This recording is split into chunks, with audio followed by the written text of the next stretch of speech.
classic. But can Calgary's club get there? Hi, everybody. Scott Russell along with Mike Pinball Clemens, the skipper of the good ship Argonaut. Don't you know that the Stampeders remember 93 when they hosted and they couldn't get it done? 99 BC remembers that. What prognostication poetically do you have for this one? Well, Scott, today, for this one, we've been talking about offense all week long, right?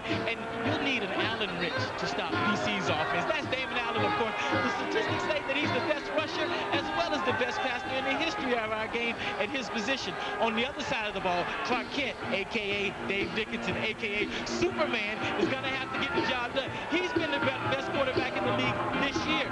The two of them are going to go at it. Allen Bottomless Pitch is his man. He'll look for him early, but when it's all said and done, defense will tell how the rest is going. Mike Pinball Clemens will watch this with a coach's eye today. And to weave the tale, upstairs to Chris Cuthbert and Chris Walby. Guys. Thank you, Scott. Good afternoon, everybody. Calgary spoiled Vancouver's Grey Cup party last. Can BC return the favor today? There's the Jet, Jimmy Cunningham, back with Chuck Levy as the Lions will get their hands on the football first.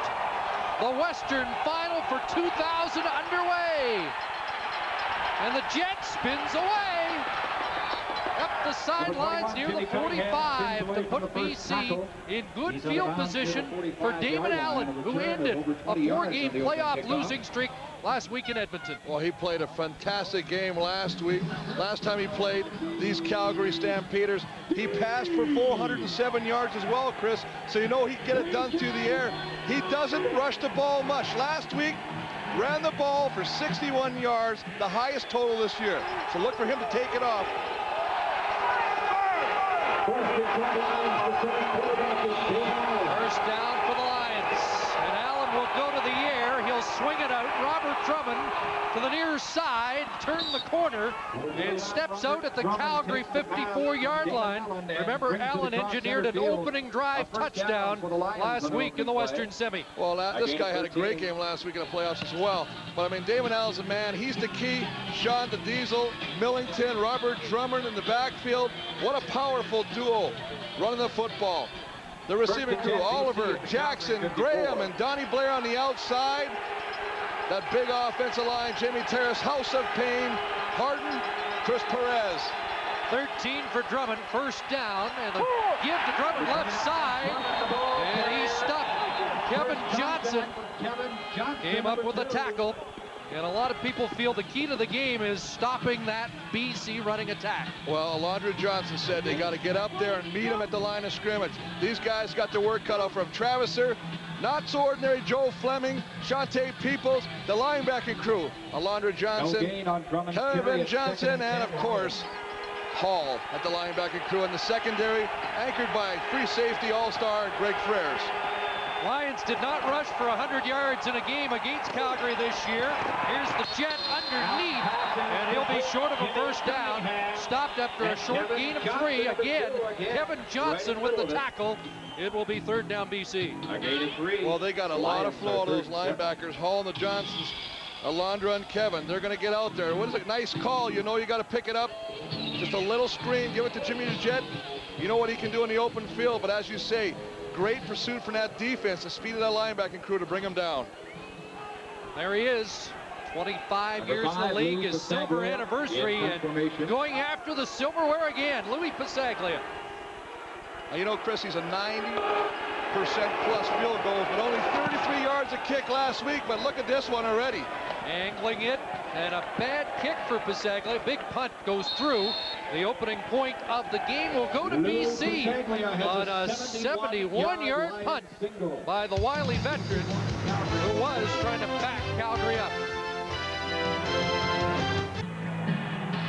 Welcome back to the Western Final at McMahon Stadium, where the Lions take an early 1-point advantage against the men in black, led by Dave Dickinson, the outstanding player in the West this year. Look at those numbers. 36 touchdowns to lead the league and only 6 interceptions. Well, absolutely, and has he played well against the BC Lions, completing 75% of his passes in the 3 games he's played them. David Benefield will try to provide heat on Dickinson, who is playing under ideal conditions. in this 2000 Western Final. Give to Kelvin Anderson, who kicks it outside, turns the corner, and steps out at the 48-yard line. Well, they have to keep giving the ball to this guy. He can get it done out there, but a great job by that offensive line of getting a hat on a hat. Dickinson's the man, the fullback Dwayne Ford, Calvin Anderson at the running back position. The receiving crew, Travis Moore, the one-man wrecking crew, Pitts, Danielson, and Cummings at the other wide receiver position. A big offensive line, Crysdale McNeil and the big Childress, Heisman and Rayham at the tackles. Second down and a yard to go. They'll play action and look over the middle, and the ball over the head of Scott Regimbald, the fullback, coming out of the backfield. Well, the big guy out of University of Houston, 6'3", 245. This is a big target for Dickinson. He just kind of runs into the coverage there. The ball is thrown where Dickinson expects Regimbald to be. He turns inside, gets contact with the defensive back, and the ball falls harmlessly to the ground. See that linebacking crew? Defensive backfield, Crum, Lewis, McClellan, Carter, and Levy. 3rd and 1, and Dickinson followed the big men, Crysdale, Childress, and McNeil, to push across for the first down, and the initial first down for Calgary. Well, they have got a huge offensive line, and one of the biggest things that Calgary has is they've got continuity on that line. All of a sudden, though, Rocco Romano, the mainstay, 166 straight games gone. David Heisman getting his 4th start at the left tackle position. So first down for the high-powered Stampeders offense. Dickinson looks underneath, and there's Moore. He'll be drilled by Carl Kidd. Ball came loose, but after the whistle. You know, Chris, we talked about the fact that BC is 0-3 against these Calgary Stampeders, but you got to remember the first 2 times this team played, they had a different coach, they had different personnel. Now they have Verado, and he's put in a whole mess of new people in positions, and this kid here, right here, 26, Carl the Crusher Kid, he's going to let you know when you come across the middle, he's going to pound you. Limits the gain to 6. 2nd and 4. Dickinson out of the shotgun, over the middle, and the ball knocked down, and that's Carl Kidd again. The man cut loose by the Minnesota Vikings because he roughed up Randy Moss in a practice.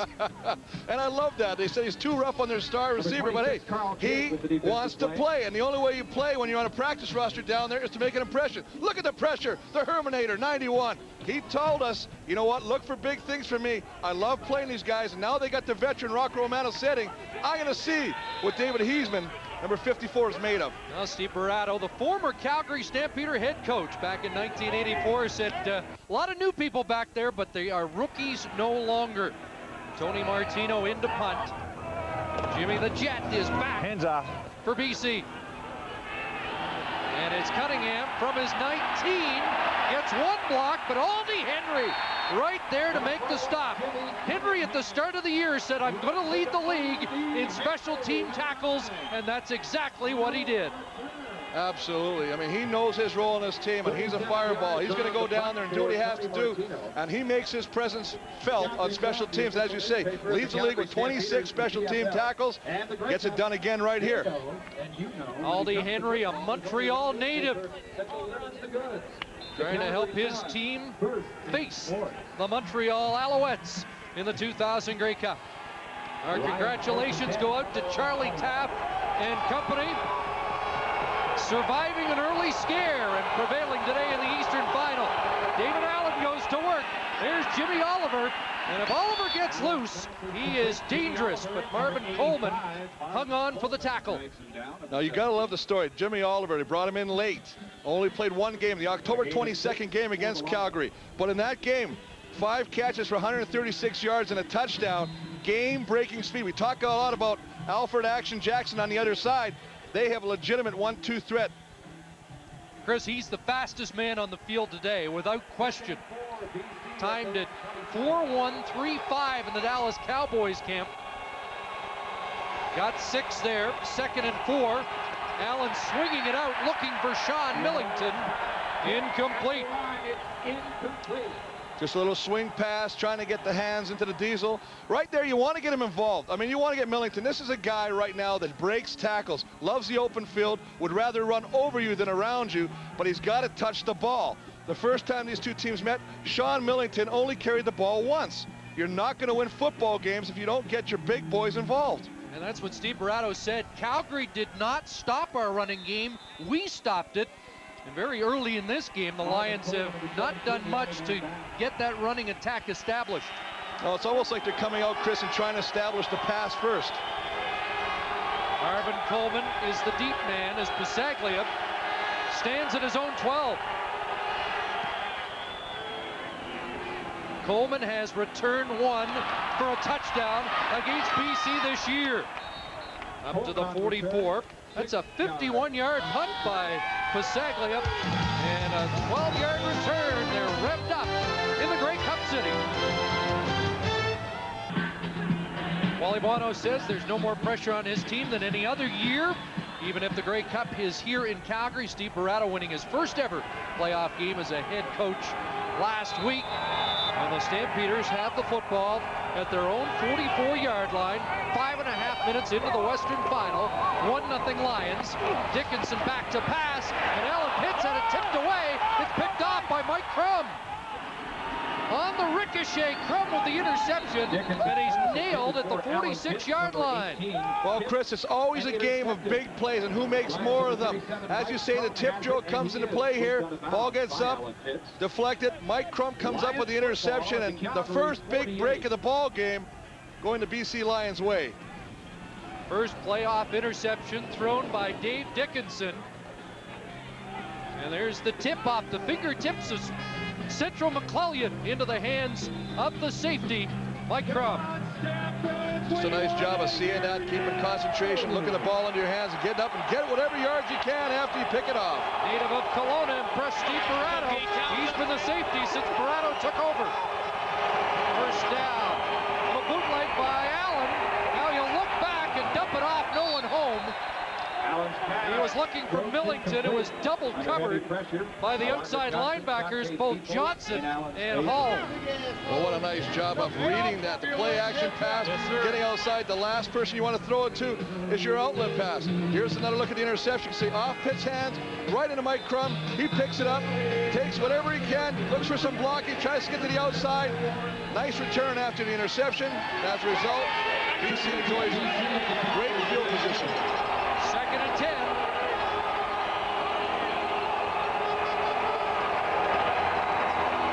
Everybody out for Allen. As a receiver, Donnie Blair's got the catch. Blair down at the 35, and that will be a first down. Marvin Coleman with the tackle.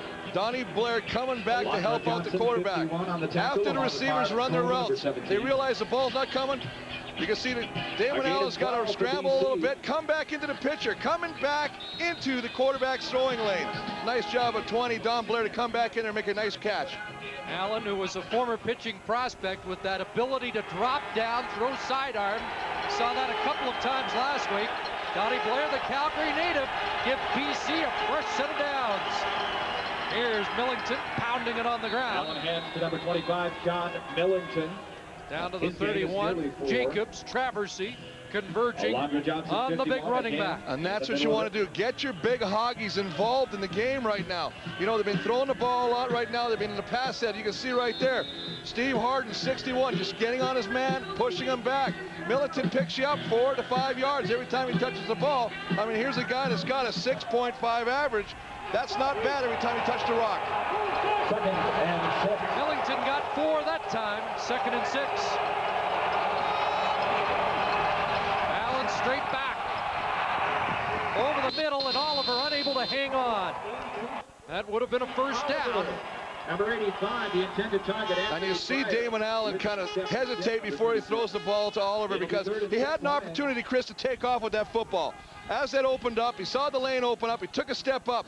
The pressure comes, he's going to take a step, and he almost wants to run with that football. At the last second, he sees 85 Oliver, throws it to him. Oliver can't come up with the catch and kills the drive, and Big Louie comes on to finish it off with a field goal attempt.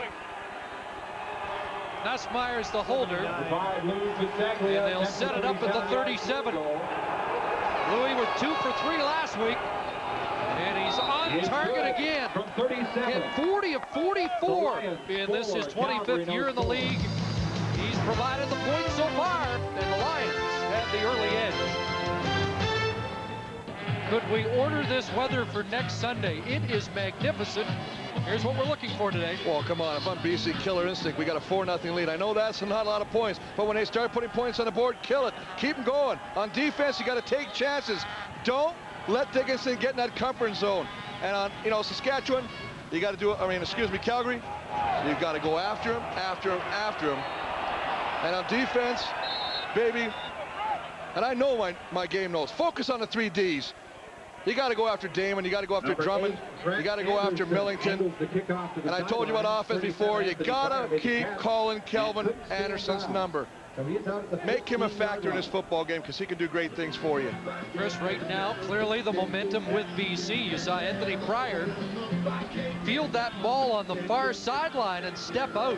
And Calgary backed up at their own 15 to start this drive after a rare interception by Dickinson on their last possession. 1st and 10, Calgary at the 15. Maybe he will go to Kelvin Anderson here and try and get Calgary's running game going. That's what they do. And Anderson, a yard or 2, but into the teeth of a revved up Lion defense. Well, as you say, Chris, Dickinson, he's not a guy to be, fearful of throwing the ball up in the air. He only threw 1 interception prior to these BC Lions. The only guy that had an interception coming into this game was Bo Lewis. I mean, he's going to put it in the air. He's got great receivers, but yes, you got to get Anderson involved. You got to have a balanced attack at this time of year. They give Anderson 2, 2nd and 8. Herman Smith may have jumped the gun. There's Alan Pitts. He has the catch, lunges for the first down, pending Alan Pitts with the penalty marker. Alan Pitts, the leading receiver in the history of the Canadian Football League, and that is his 76th catch. Well, obviously they're going to decline that. The Herman Smith jumping offside. Dickinson doing a great job of fluctuating the voice count, changing it up. Don't always go on the same snap count. Herman Smith trying to anticipate. He's at the bottom right here. He's just going to jump. He figures it's always on 1. He's going to go. Nice job of mixing it up by the quarterback. 76 catch for Pitts in the playoffs. That ties Darren Flutie for the all-time lead. And Anderson off the right side gets to the 35 and has 5. Marvin Thomas brought him down. Well, anytime you got 335-pound Big Chill and obviously 330, and that's what they're just listing him at. I think they're a little bigger than that. Childers and Ram on that right side. You got to run the ball behind these big boys right now. They block out the sun. They're going to create openings for a little scat back like Anderson. 2nd down, 6 to go. Dickinson out of the gun, steps up, fires, and has a completion over the 50-yard line. Ball popped loose, and now they're saying incomplete, and Alan Pitts is going to argue the call. Derek Lewis, Bo Lewis, jarred it loose. Well, it's a big break. Obviously, Alan Pitts does not like the call. He walks off. He likes the fact, Chris, though, that they're going to him. He's being quiet. Travis Moore has kind of stepped up and being the go-to guy. You can see the ball right there. He's down now. There the ball pops out. Now he's thinking that the ground caused the ball to come out. Therefore, it should be a completed pass. And I think, looking at that replay, Chris, he might have an argument. There's Mike Fletcher back.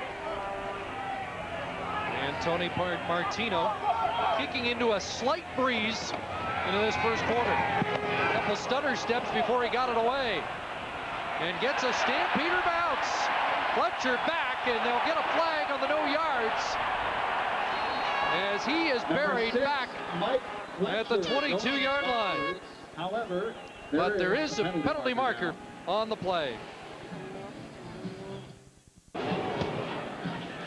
51-yard punt by Tony Martino, and Ibrahim Tunkara was in the no yards restraining area, and he gets called, so the ball will now be placed at the BC 30-yard line. Lions with the early lead, as the visitors did in Montreal. Well, that's why you have 4 quarters. This is a 60-minute game, and anything can happen right now. And I mean, a lot of times it's just the jitters. Remember, Calgary hasn't played for a week. They flood that right side. Blair takes the pass, drops the ball, Stamps are on it.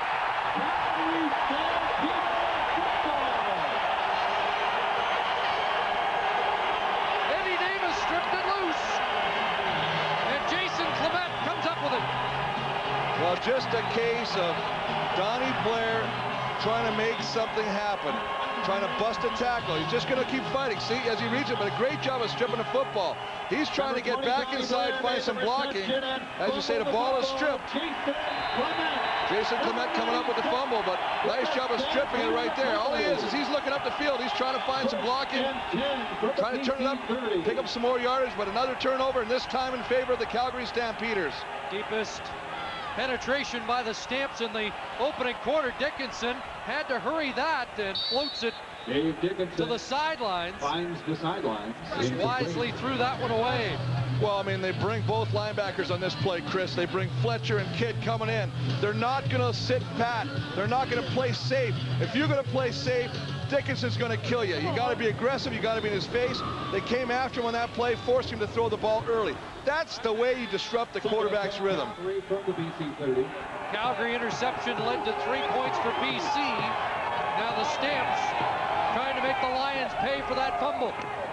2nd and 10. Looking deep, looking for Bo Richter in the end zone. No, he was out.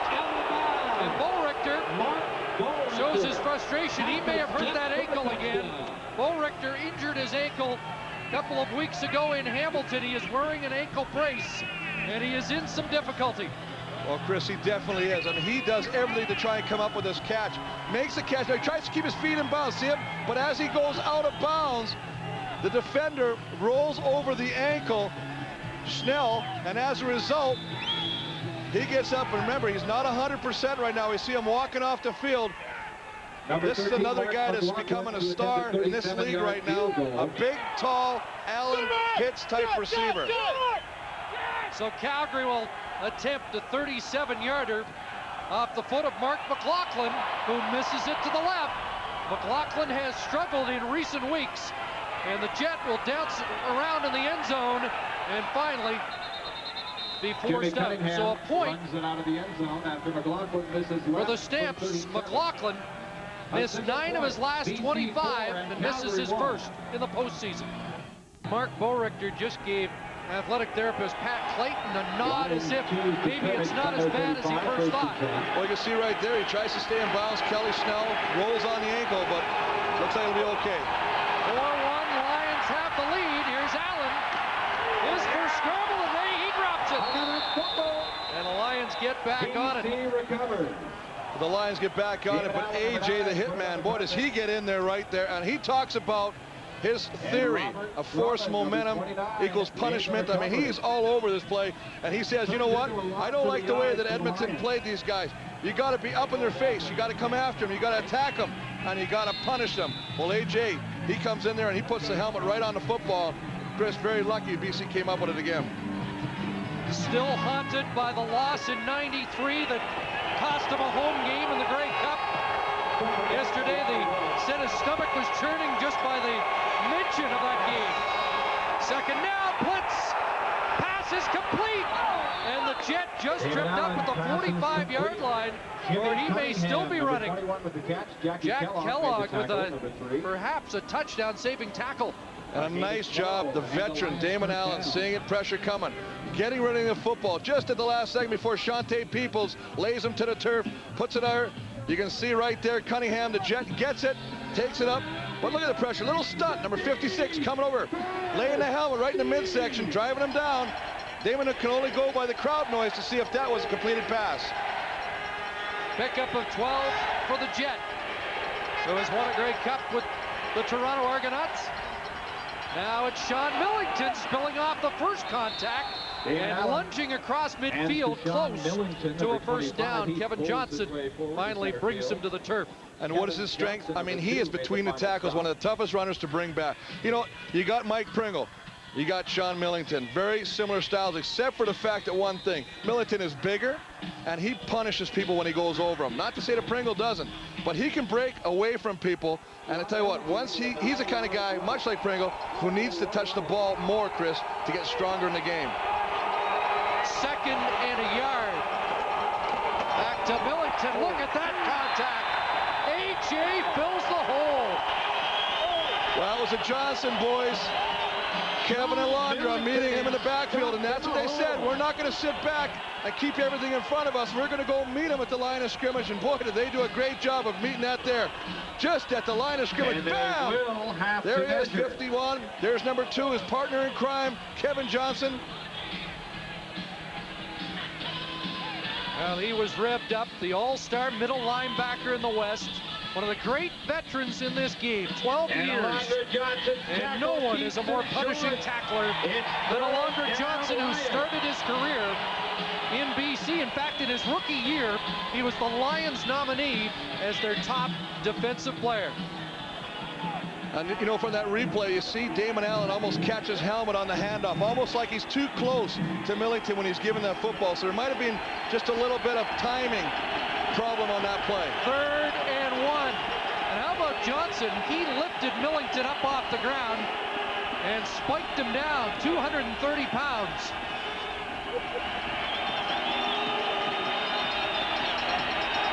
See the time remaining, and an opening quarter dominated by the visitors. Allen to sneak forward. Number 9, David And Allen, behind Jamie Terrace, Steve Harden, and the House of Pain, Dan Payne, they'll get the first. Well, I like that call. I don't like when they hand it off to the back because he's away from the line of scrimmage. You're the closest guy to that line of scrimmage. Just tuck your head down, get behind the big bodies, pick up the first down, always keep your leg driving. I mean, it's really important right now, as you say, Chris. BC's really controlling the clock and the game as it is right now. So this will be the final play of the opening quarter. 1st and 10, BC at the Calgary 53. Unless there's a penalty marker. At the Stampeder 53. Fake to Drummond. Allen, that little shovel toss. And Robert Drummond has the catch near a first down. Shovel pass for He Robert led the Drummond, Lions in 29 receptions on the with final play of the 66. And that was a play we saw After last 15 week go minutes, for a the BC touchdown. Lions 4 and Well, the it's just a Calgary great job of Stampeders 1. realizing you have more than one way to get the first down. And hey, if he doesn't take it, all he does is toss it to the old reliable Robert Drummond. He does the rest.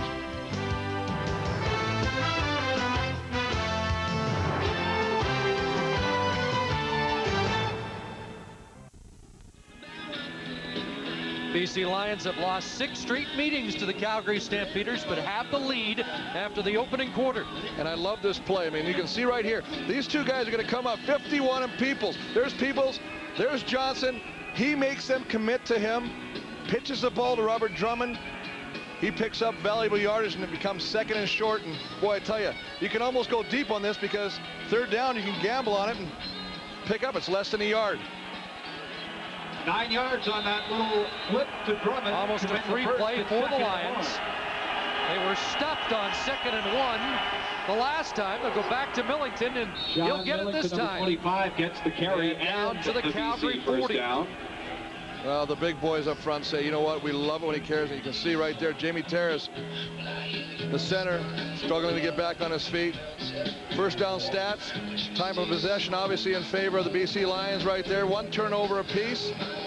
First downs relatively even. Yards passing also in favor of the BC Lions, 55-19. And I can tell you this, Chris, in a game of this magnitude, you're going to see Dickinson start to air the ball out when he gets a chance with his offense again. Looks like the center, Jamie Terrace, is on the limp a bit as they go to the right side. Millington and Johnson and Johnson there again. Well, I remember last year, they just loved this Kevin Johnson. They felt that he was such a great addition to the football club. and he is very similar in style of play to Alondra Johnson, which is a heck of a compliment. But these two guys can flat out fly and flat out tackle. Look at him just reading. C51, he's just skating down the line of scrimmage. Look at him. There he comes. Now number 2 comes underneath. That's a great job of forcing the back inside where your pursuit can pick him up. Nice job by Kevin Johnson to turn it back inside. Passing situation. Millington, Van Williams comes into the game as an extra DB. Jason Clement also in. Allen for out. Action Jackson. And AJ makes the catch, but paid a price. Well, Action Jackson went up and made a great catch, as you say, Chris. And as he came down, he got hit twice. And he kind of almost fell to the ground. He's kind of getting up a little woozy right now. Nice protection. Great throwing lane right over the middle. Goes up high. And you know what? You got to give him credit. You see Freres is there. You know, Alfred Jackson knows he's going to get hit. There's Clement putting the finishing touches on him. But he goes up knowing I'm going to do what I got to do for my team. If that means taking a shot, I'm going to do it. 19 yards to catch. He had 2 last week in Edmonton, 1 for a touchdown, and the other was a key first down in the final minute to ice the game. Illegal substitution, 13 men in the huddle, DC, still first down. Well, that's one way to try and score some points, put an extra guy on the field, but you're not going to fool these guys out there. That was called against the Lions twice last week. It's a matter of knowing where you're supposed to be at every particular point in the football game. Those can turn out to be very costly mistakes. This has been an impressive drive. 1st and 20. Short drop. He'll go outside. And it's Big Millington. Nailed by Johnson. All they do, Chris, is they get Donnie Blair to clear the area. They swing out Millington to the flat. They know he's going to get one-on-one coverage with Kevin Johnson. Let's see if he can beat him. This is a nice job of number 2, Kevin Johnson, to stay with him. Millington's by himself. Now it becomes one-on-one. Look at the form tackle. Then he gets help by AJ again. Nice job of playing defense by the Calgary Stampeders. You know, we talked to Alondra yesterday. He's 35, and he said, you know, I might retire at the end of the year. Get worn down, the body hurts. And then he comes out, and he's just flying around. And he's been one of the big stories of this game so far. Allen on a roll, wide open, Cunningham, touchdown! Jimmy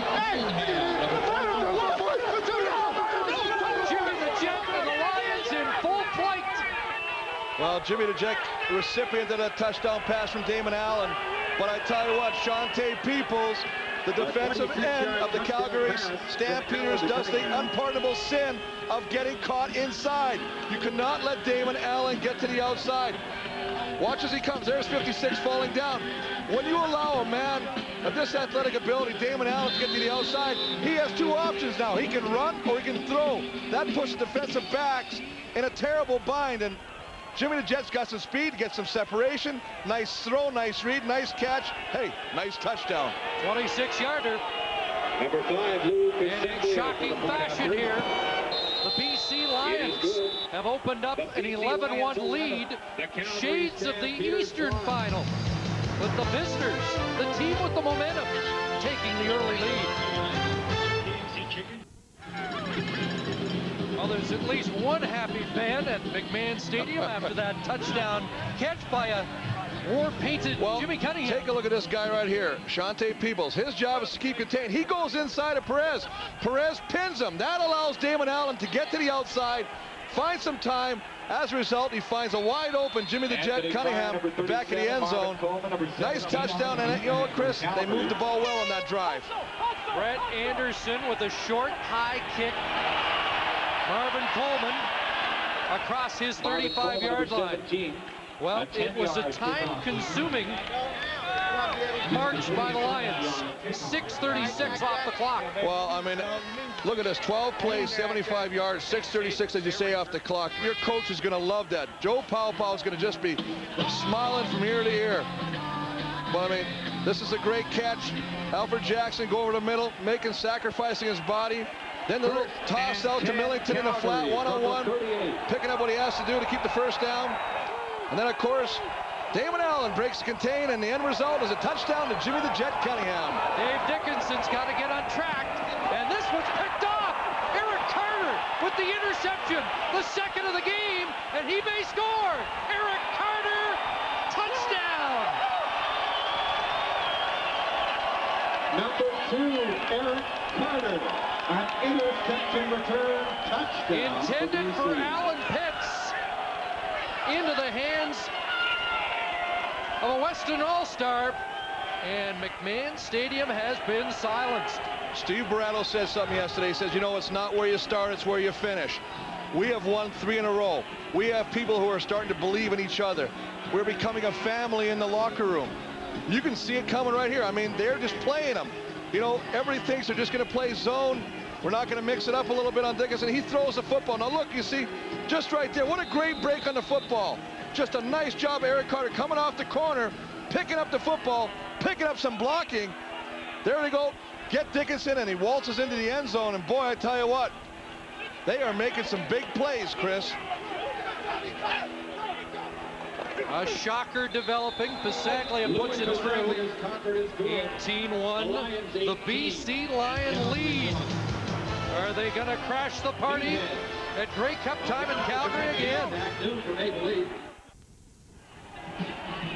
Dave Dickinson just spiked his water bottle, showing his frustration. 3 interceptions in the last 14 games, but 2 today. Well, 2 today, as you say, and boy, what a timely one. He's got all time to throw the football. He looks to Alan Pitts.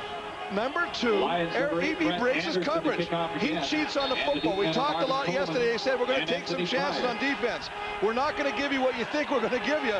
And right there, Eric Carter leaves his man and comes to help the halfback and picks off a great interception, takes it all the way back for a touchdown. That ball is loose, and the Lions may have it.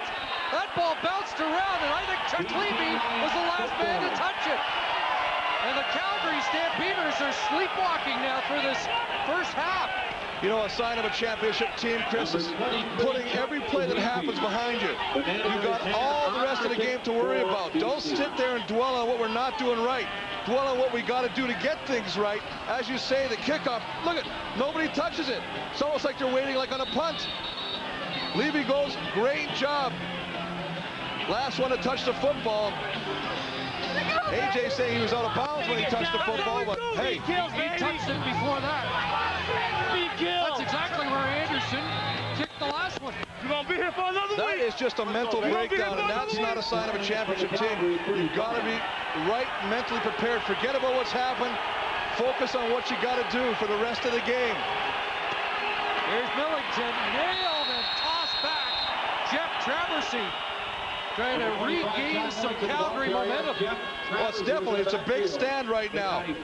Your best scenario is that he misses a field goal, or you sack him and you put him out of field goal range. But the biggest thing right now is you can't put your defense in this kind of spot all the time right now.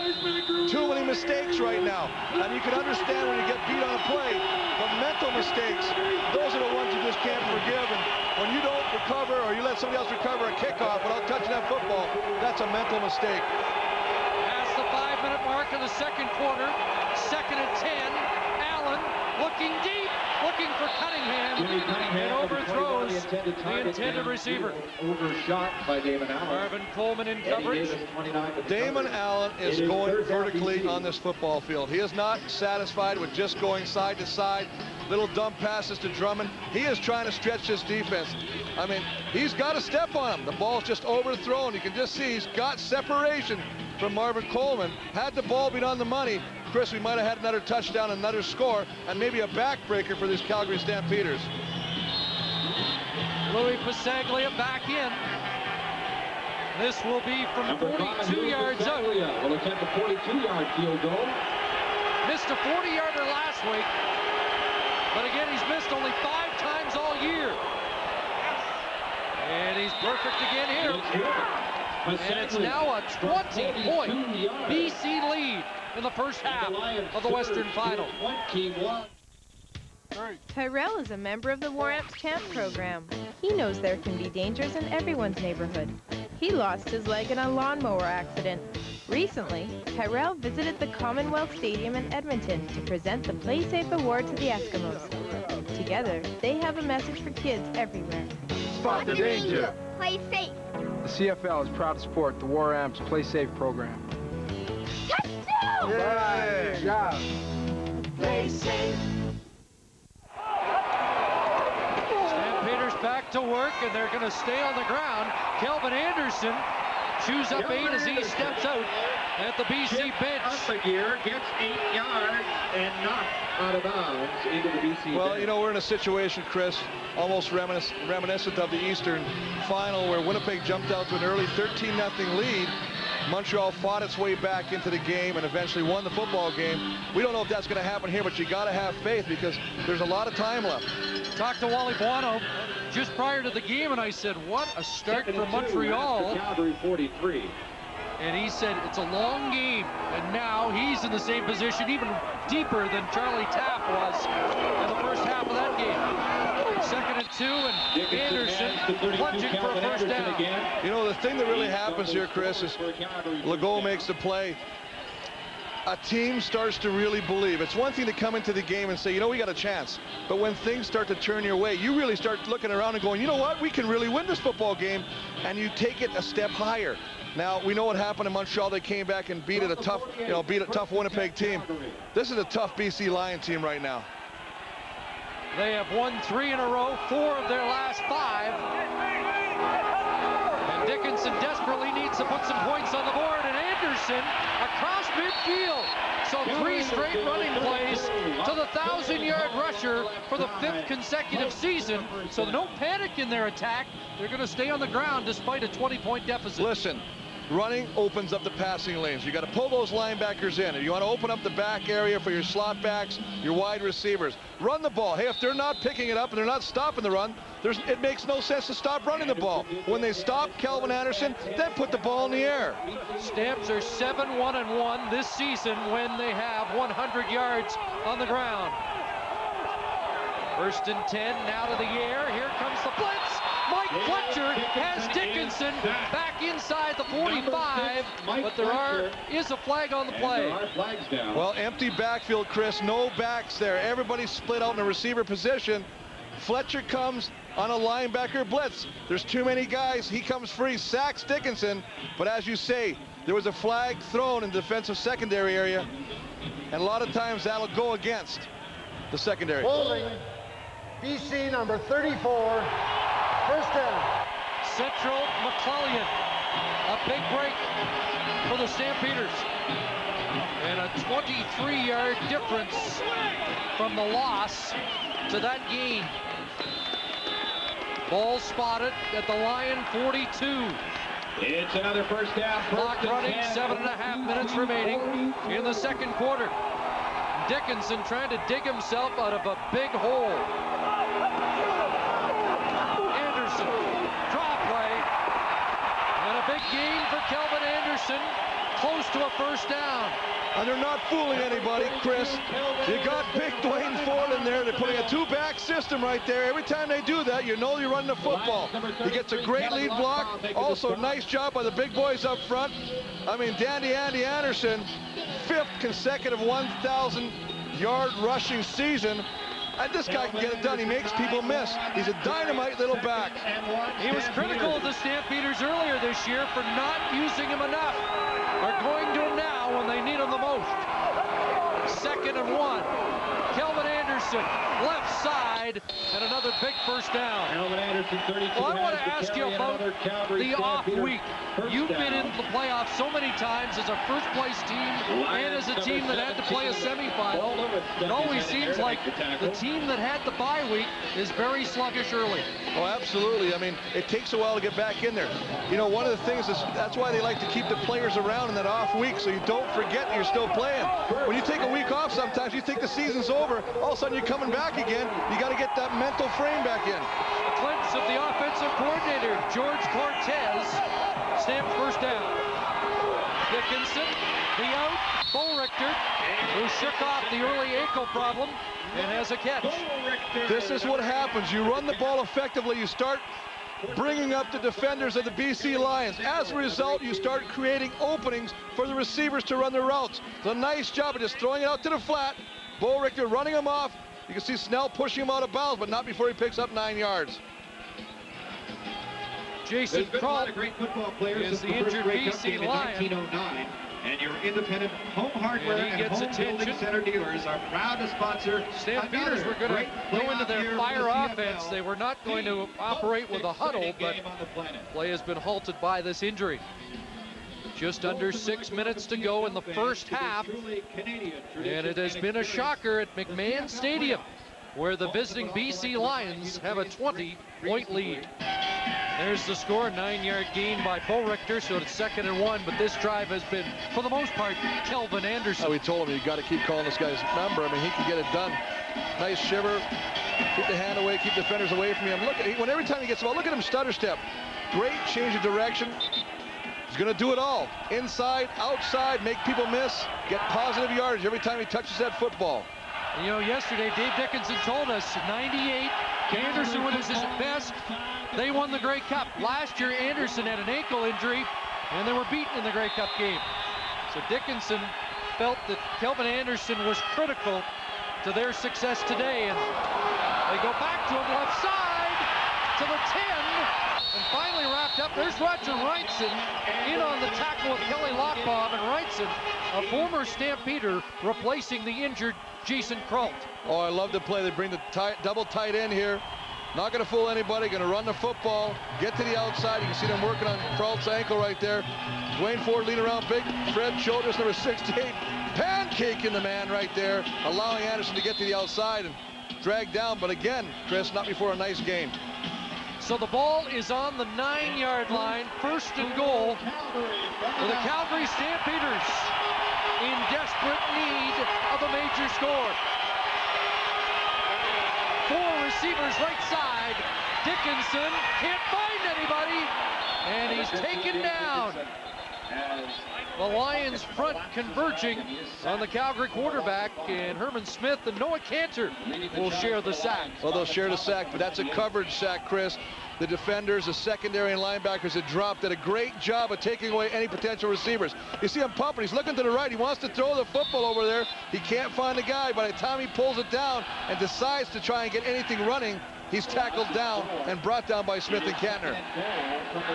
So it's 2nd and goal now from the 13.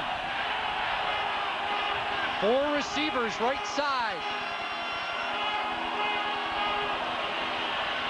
Dickinson can't find anybody again. Down he goes. Ball came loose. And the big chill gets on it. Herman Smith. Well, David Heisman, the left tackle, number 54, washes Herman Smith all the way around the pocket. But your offensive line coach will always tell you, you got to stay with them, stay with them, stay with them till you hear the whistle. Why? I'm going to tell you why. Watch this replay. He's going to watch him. He pulls down. Now there's 91. He's keeping working. As he comes around, he sacks Dickinson. The ball comes loose, pops around in there. And again, another lucky break. And what do you mean lucky break? The fact that Calgary came up with that ball. Boy, that was in and then out of the hands of Marvin Thomas. And Calgary will have to settle for a 23-yard field goal attempt. And this time McLaughlin is good. 23-yard field goal. 3:53 remaining first half. Heisman's on the limp. He's the replacement for the veteran Rocco Romano, out for the rest of the year with the rotator. And Chris, they can ill afford to lose him because the only backup they have is, you know, Jeff Pilon, the rookie out of Syracuse, and he hasn't got a whole lot of game action. I mean, he's another big kid, but they got to have Heisman in there right now. They feel that it's his first, you know, it's his 4th game playing right now. He's getting better with playing time. That's how you get better in this game, by game action. But they can ill afford to lose him. But I got a question. Where's Travis Moore? I mean, here's the guy that has single-handedly broke the backs of the BC Lions, and have the Lions surprise them with coverage today. It was suggested to me we'd see a lot of zone from the Lions from the Calgary side. Then you told me BC was going to cross them up. Little flea flicker, back to Allen, looking deep, downfield, incomplete. David Allen. Little razzle-dazzle did not fool the Calgary defense. It looked like The intended receiver was Sean Graham. Well, Sean Graham was the intended receiver, but as you say, did not fool the defense. Freres, Davis, Kellogg, all the vicinity of that ball. Just a little toss back from Drummond. He throws it out. I believe the receiver, Sean Graham, is going to try to come back into the middle of your pitcher to catch that football, but he's walled off effectively by Eddie Davis. 2nd and 10 for the BC Lions. Flag down, play stopped. And a marker. Somebody moved prematurely on the Lions.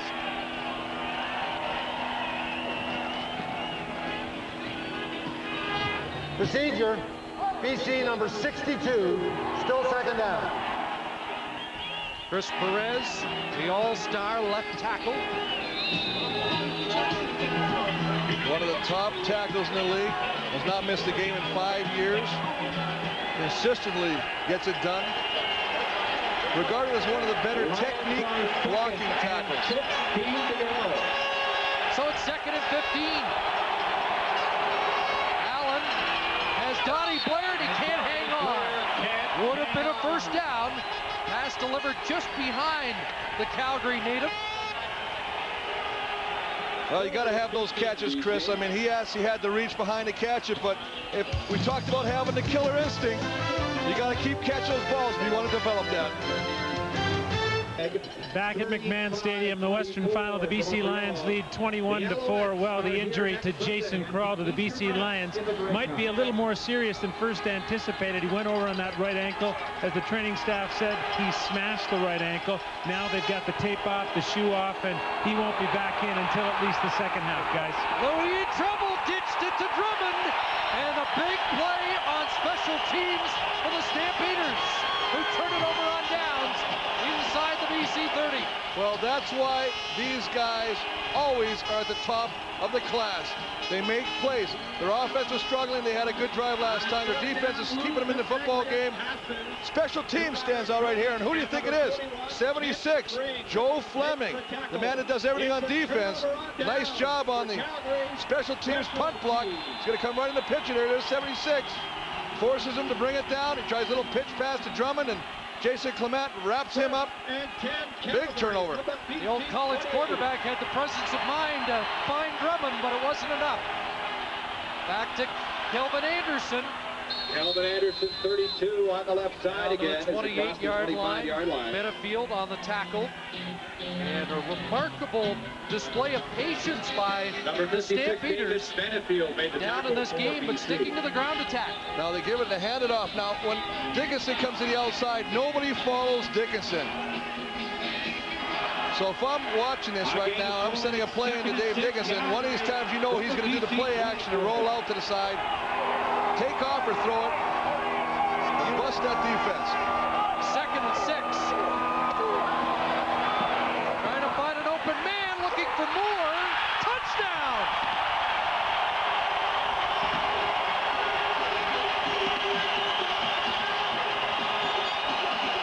Dave Dickinson shaken up after finally punching it in. Oh, and he is looking. It looks like the knee, Chris. And remember, he missed 2 games this year with a knee injury. He's grabbing that left knee right now, holding it. And then what a Warrior hangs in right there, and you can see that Herman Smith rolls on it and buckles the knee. The foot is already planted. A lot of times that's stretching the ligaments on that knee. But what a great catch. Look at the concentration by 83 Travis Moore. We just talked about him, Chris. Where was he? Well, there he is. And I mean, that's his 6th touchdown against these BC Lions. Oh, yeah. The excitement tempered by this. Pat Clayton looking. This Stampeder touchdown brought to you by the Keg. If you are seated in section Mike Colley has to limber up. Well, Mike Colley's only played in 2 games, so I mean, this is a big thing. And you see Herman Smith just rolls into him. Didn't look intentional, looked like he was getting thrown down by the lineman, but as he rolls into that knee or into that leg, that ankle is planted. Something's got to give, and on that play, it looked like the knee did not give. That's a good sign. the brace on the right knee. This time it was the other knee. Well, absolutely. I mean, the brace on the right knee, Chris, you know, obviously a helper from the 2 games he did miss when he had that knee injured. Number 83, Travis Moore. We can only hope that he'll walk this off and be back. Seems to be walking off on his own, although rather gingerly. 2:10 remaining in this first half. Dickinson with the touchdown pass. And now McLaughlin for the point after it. Calgary's within 10. What a catch by Travis Moore, who had 15 touchdown grabs during the regular season, tying for the league lead. As you say, albeit the celebration of the touchdown by that man, Travis Moore, the concern on the health of Dave Dickinson. He just sits in there, nice throwing lane, nice adjustment of the ball. Like Travis Moore comes down, gets into the end zone. And this game has been all about capitalizing on the other team's mistakes, interceptions, that missed botched kickoff by Calgary, and of course this time the Stampeders scoring after the misplayed punt and a near block by the Stampeders on the Pasaglia punt attempt. Well, I think you hit it on the head, Chris, when you said, head coach Wally Buono said, you know, it's a long game, anything can happen, we've got to dig ourselves out of a hole. Well, they've just taken the first step to do that. But the chances of the host team going through to the Grey Cup really may be decided by the status of number 15 on the bench. Different complexion to this game, however, as the Stampeders get within 10. Here's Cunningham from his 11th. And the Jet is hit at the 26-yard line by Pryor. Pryor, number 37. Let's get an update on Dave Dickinson from Scott Russell. Yeah, there's a lot of trepidation down here at the Calgary Stampeder bench regarding the condition of Dave Dickinson. It is the right knee, and right now the training staff of the Stampeders, they're going to wrap that knee, they're going to ice it, and then they're going to see what happens during halftime for Dave. Right now, no word on whether or not he'll be back quickly, guys. Well, we can see the ice pack has been placed on the knee. Dickinson now on his feet. Looks like he's going to walk it off to the room. So Mike Colley will be in charge of any further offense in this first half. And again, play stopped as somebody in that line for the Lions moved too quickly. Well, it'll be the second time if it is a procedure call, and it definitely is. Against the Lions. Perez with the earlier procedure call. Procedure, BC number 62, still first down. And it is Perez again. Well, you can see him going to the locker room, and I think that's a smart call right now. You're not going to take a chance, Chris, of putting him in the game till you know the full extent of the injury. You know, they're going to put the ice on there and try and bring down any swelling that might be there so they can get a better look at it. First and 15. Allen with time, and an open man, and a great catch by Jimmy Oliver, stretching up for that one. Well, Jimmy Oliver just taking Anthony Pryor and bringing him back to the inside, taking him deep and bringing him back in, and a nice throw. Look at that, going high to catch that football. They really like this kid out in BC. I tell you what, he is quickly becoming the go-to guy, a big play receiver in that short field. 24 yards for Jimmy Oliver. 6 games he played, 4 100-yard games. Now a little toss to Oliver again. Number 85, Jimmy Oliver matched up against Anthony Pryor. We talked about him being in his first CFL playoff game, and Oliver having some success as we rejoin Scott. Well, Chris, coming up on the halftime show, we'll have an East report. The Montreal Alouettes are going to the Grey Cup with a victory over Winnipeg. Mike Pinball Clemens will join me in this nice warm booth here at McMahon Stadium. And also, Walby's Pro Tips is on hand as we continue with the Western Final, guys. Lions trying to add to their lead late in the first half. Here is Alfred Jackson, smothered by Kellogg. Close to another first down. Well, he'll be short of it at the 38-yard line.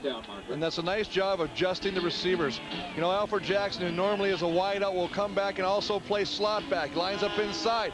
As a result, he can just go over the middle, find the hole in the zone coverage, make the catch, get what he can. As a result, he picks up nice yardage, makes it 2nd and short. 2nd and a yard to go. You talked about killer instinct, and this is a time for the Lions now to answer back in the late stages of the first half and expand their lead. Millington, he's got the first down to the Calgary 35. Chris, the main reason you talk about killer instinct is last week in the playoff game, had the lead against Edmonton. Big lead. They allowed the Eskimos to come back in the 4th quarter and almost snatch victory. Had it not been for that last-second field goal missed by Sean Fleming, who knows who would be here playing the final today. I think if you're a team right now and you're moving the ball as effectively as you are, keep what's working. Don't play conservative. I know we talked about being aggressive on defense, but I also believe it's just as important to play aggressive on offense. And you know that Daryl Hall and company are thinking, turn the ball over here. Allen throwing, Jackson nailed. Marvin Coleman stepped up to make the stop. They'll mark it at the 30, and a gain of 5. Nice job of just taking it in, taking it to the outside. But it all stops, you know, it all starts here with the big boys up front. Look at this line, pick up everybody. You see Robert Drummond, maximum protection, number 29, is going to pick up anything that comes from the outside. That allows Damon Allen the time to find a receiver. He puts it on the money. Marvin Coleman wrapping him up, but as you say, not before a nice 5-yard gain. 2nd and 5, under a minute to go.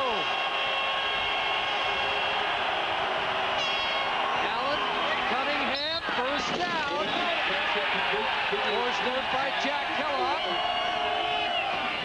The Lions march continues. You know, we talked about what Damon was doing earlier. He was stretching this defense. He was going deep vertically. Now he's just picking them apart. He's taking whatever the Calgary defense gives him. That is the short stuff right now. He's just going to the flats.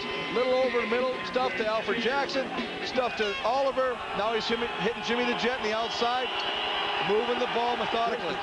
7th play of the drive. The clock stopped with 43 seconds to go. You saw Adam Rita and Joe Pow enjoying this. Here's Donnie Blair inside, and he is stopped at the 8-yard line. LaFan Williams, the nickelback, with the tackle.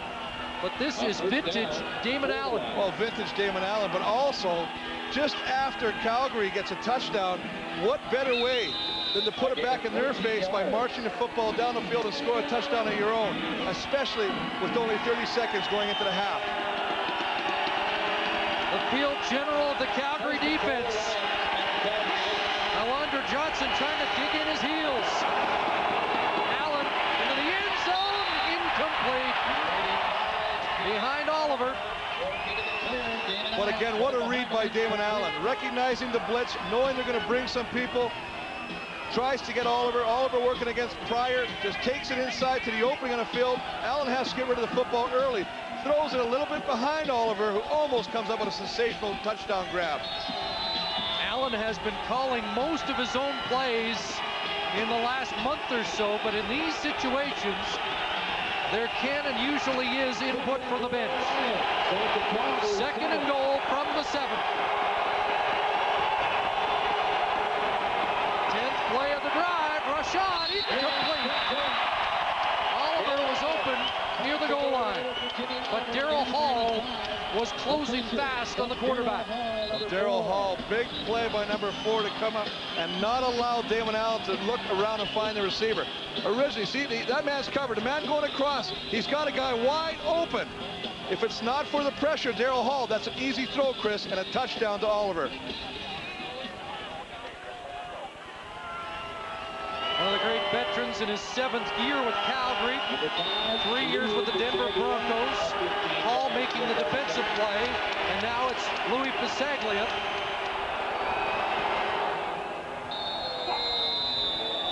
And And he adds to the BC lead, a 13-point advantage now with a dozen seconds remaining in the first half. Well, I mean, that is an impressive drive, Chris, to take it all the way down, to push it back in their face right now, move the ball methodically. They're not really running the ball. That's pretty much all pass.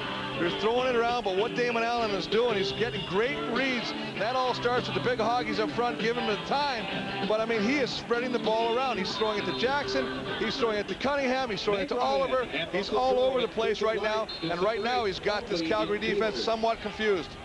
And here is Mike Colley, who threw 21 times this year, completed 8, 1 touchdown, 137 yards. Most of that was in the final game of the regular season against Hamilton, when Dave Dickinson played the first series, and that was it. Will it be Colley in the second half? That's the big question here. Colley's going to throw here. Gutsy play and an incompletion, 7 seconds left, so well, the ball was putting it in the air. The ball was thrown great, Chris. I mean, he had the right guy, but nice job by Bo Lewis, number 17, to come in and break that play up. Alan Pitts looking for an interference call, but it was just good defense by number 17, Bo Lewis.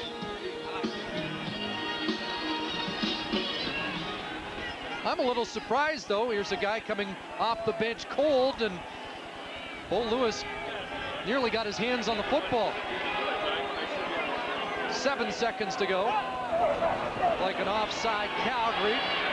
Colley puts it in the air, and Pitts has the catch. With the BC 50, but this should be coming back. Penalty flag down. Like the receiver was astride over the line when the ball was snapped. And again, remember, when you have a new quarterback, you have a new cadence. The receivers try and time that up as they hit the line of scrimmage. Offside, Calgary number 18, repeat second down. Obviously, the recipient of that catch, Alan Pitts, jumping the gun a little bit, but you know, it's just a different cadence. You have to get used to it, change the timing. Some guys may have a little pause before it when they go hut, hut. Some guys a little longer. As a result, Alan Pitts jumps, and that play is negated. But I like where he's going. You can see he wants to get Alan Pitts involved in this offense, and he had him wide open on that play. 2nd and 15 at the Calgary 30. So this will be the final play, and now they'll be content to put a knee down. The Stampeders did not win a game this year when trailing at the half. As the first half comes they'll have to come from behind against the BC Lions. Steve Barato's team working on all cylinders right now and have a 13-point advantage after 30 minutes of football in the Western Final. Oh, absolutely. I mean, he's got to go in there and make the proper adjustments.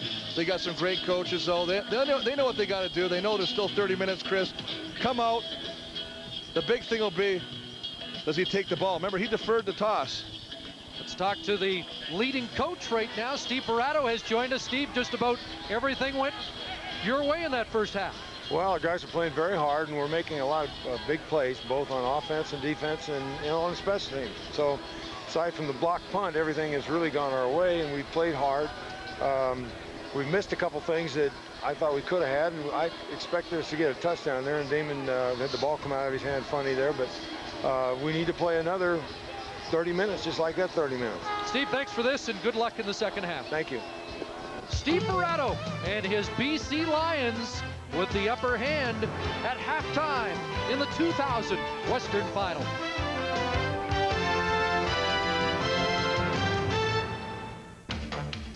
(24-11) Lions at halftime. Damon Allen has been the Lion King so far. Let's send you upstairs and join Chris and Chris. Yes, with the right honorable Chris Walby. Hey. Didn't know you were running. I will lower taxes. I'll tell you what, the Calgary Stampeders running for their lives right now. 13-point deficit at halftime. Oh, I tell you what, they're just taking advantage of turnovers. 13 points off turnovers right now, but they're playing inspired football. We talk about the confidence level, the belief in each other. They're just doing it right now. I mean, take a look. Here's Damon Allen getting to the outside. Now, Chris, we know this is at the end of a big 12-play drive that ate up 6 minutes on the clock. 2 interceptions for Dave Dickinson. This was the most costly. Eric Carter's always been a ball hawk in this league, and he takes this one back. Oh, absolutely. We talked about, I mean, just taking chances on defense. He left his man in coverage and came over to help out and picked off the ball. I mean, then Dickinson, of course, comes back, We talked about where was Travis Moore. Well, there he was at the end of that touchdown, but there was a cost to pay. Take a look at this. Herman Smith rolls over, catches the knee of Dave Dickinson, and now the question is, how hurt is he? That is the big question. I guess a good sign that they allowed him to walk off. They didn't cart him off, but it really will depend on what's going on in that dressing room right now. Can they come back with Dickinson? Can they come back with Coley? Well, that's the big thing, and there's also one more piece of the puzzle. Offensive lineman David Heisman is out as well, so they may have to start a tackle at that left position. That might maybe Jeff Pilon. Well, again, the Stampeders 0-3-1 when trailing at the half. The BC Lions enjoyed this kind of lead last week in the Western Semi. Scott? Thank you, fellas. There are the Stamps here at McMahon Stadium. It's 24-11 BC. The pinball is coming up as the CFL on CBC. The West Final continues in a moment. Welcome back to McMahon Stadium, getting set for the second half. And let's join the head coach of the Stampeders, Wally. The main question, the status of your quarterback. Well, right now I'm not even sure myself. That's something that the doctor's looking at, and hopefully he can get back into the game. And what about Heisman? Well, Heisman, just they're going to support it, and he should be fine. Wally, what adjustments are you planning to make? Well, I think the big adjustments is just not making the mistakes. We had the ball on the ground, too many interceptions, and it puts the defense in just too much pressure. They got an excellent offense, and you give them that many opportunities, they're going to hurt you. Good luck in the second half. Thank you. Scott?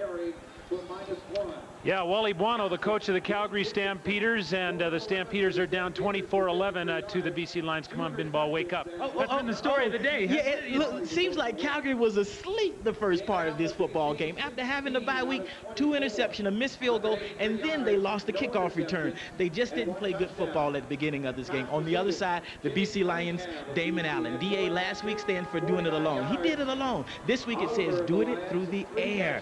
Everybody thought he was going to come out and run the football with his 2 big guys, Millington and Drummond. The mill didn't turn and the drum didn't roll, but the BC Lions did. Cinderella BC Lions are starting to look a lot more like Prince Charming. Football players are big, strong players, and yet Dave Dickinson has been vulnerable. This time it's the left knee. How tragic might that be for the Stampeder chances? Well, as the Calgary Stampeders goes, they go just as David Dickinson goes, and that's been the story all year long. He has to be healthy for them to have a chance to win this football game. But they're a veteran crew. They started to respond. I believe that we'll see a vibrant team that will manufacture ways to make points. It's going to be fun second half. Awesome. This is the best time of year of all. Yes. Binball Clemens, let's go upstairs for the second half here at Chris and Chris. Well, it hasn't been that much fun for the fans here in Calgary so far. Stampeders will get their hands on the football first in the second half. And here were the numbers from the first 30 minutes of football. Well, BC really controlled the clock. I mean, that's the biggest thing. Look at the time of possession, 17:42. They got 13 points off turnovers. That's the other thing as well. We talked about the fact we thought they were going to run the ball. As Pinball said right there, Damon Allen is just getting it done through the air. Well, it will be Mike Colley at least to start the second half. Dave Dickinson, I do not believe, has come out of the Calgary Stampeder locker room yet. Last time Brett Anderson kicked off, the Lions got the ball and Chuck Levy knocked it out of bounds to maintain possession.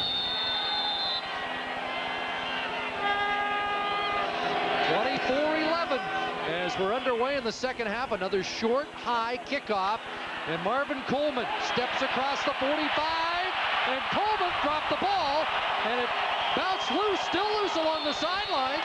I think the Lions got it. It went right by Alondra Johnson, and Kelly Lockbaum ends up getting the ball.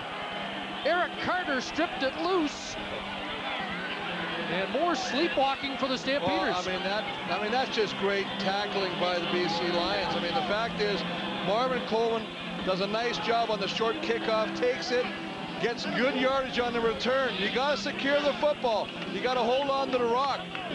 As you say, Eric Carter comes in there, swipes the ball, and the man who caused 2 fumbles last week, Kelly Lockbaum, Johnny on the spot with the big recovery. So Damon Allen gets a chance to go right back to work. Quick hitter inside, drop by Sean Graham. David Allen's pass for number 8. On the numbers. Eric Carter already an interception for a touchdown. Now a forced fumble.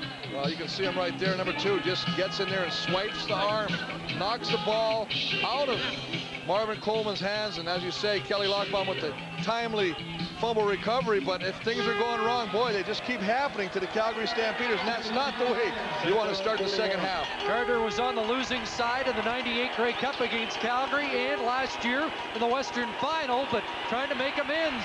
Allen this time hooks up with Graham, but a short gain, just a couple to the 43. Joe Fleming applying the heat on the Lions quarterback.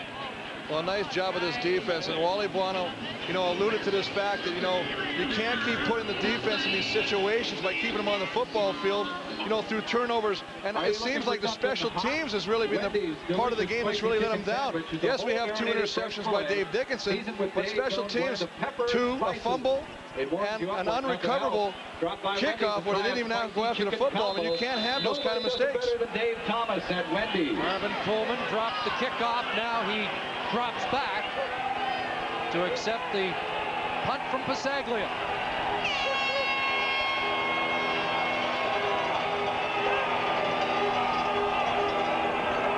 Here comes the rush. Johnson nearly got it. Now Coleman from his 28 sidesteps one, and markers all over the field. But the Stamps came close to a block. Well, they've come close on a number of occasions, Chris, on that punting formation. But now, I mean, after they get the ball back, flags are thrown, and, you wonder if this is going to go against BC, and the early indication by the Calgary players is against the BC Lions. But most of the time when you see a flag drop like that, it's usually Major foul, unnecessary roughness. BC number 19, first down. Well, to continue that thought, most of the time you see it on a punt return, it's usually thrown on the blocking team. In this case, though, unnecessary roughness called against the BC Lions. That's Mike Moore, product of the Regina Rams. He pushed Ollie Henry in one of those special team battles. Gives Calgary the ball at their own 46 with Mike Colley at the controls. And this will put even more emphasis, you would think, on Kelvin Anderson. Well, he loves the situation. He's the kind of guy who says, hey, if I got to be the hero, so be it. Give me the rock, give me the ball, let me do what I can do. But I think by running him and staying with your game plan, it's not Dave Dickinson at the controls, it's Mike Colley, but hey, this guy can get it done too. He's only played 2 games, but he's a winner. Hey, this is what it's talked about. Opportunity knocks in strange places. You got to take advantage of it. Good numbers for Anderson. And the fact that Colley saw so much action against Hamilton in the season finale is certainly valuable now. Anderson with the carry once again to midfield. He's going to be short by a yard as Marvin Thomas and David Benefield stop the Stampeder running back. Well, the thing is, you know you're going to run the football here, but look at Alan Pitts. Alan Pitts is going to be working against Carter. He just kind of lays off him right now. Now he's wide open in the flats. He's waving. He wants the football. Just can't believe it. The spot was not as generous to the Stampeders, and it's 3rd and almost 2, and Wally Buono not going to gamble this early in the second half. Number 11, Tony Martino. Although we've seen Tony Martino be adventurous in the past. 5-time Western All-Star. Mike Fletcher is back deep for the Lions. Fletcher had a 26-yard return in the semifinal. He's got it at the 10, shakes a couple, and now is dropped at the 17-yard line. That's a 46-yard punt by Martino and a 7-yard Fletcher return. The Stamps training staff, Pat Clayton, is that Dave Dickinson is done for the day. The doctors are examining him right now. He won't be back today, guys. Crushing blow for the Stampeders, losing the outstanding player nominee in the West. The flag goes down, play stopped before it got underway, and once again, we've got a procedure call against the Lions. Well, Chris, it's almost like the defense is going to have to step up and create opportunities. Procedure. BC number 62, Still first by down. creating turnovers. And that's that's Perez's third procedure call. And there seems to be some sort of a communication problem. He's right at the bottom, right there. And for whatever reason, he's just leaving a snap count ahead.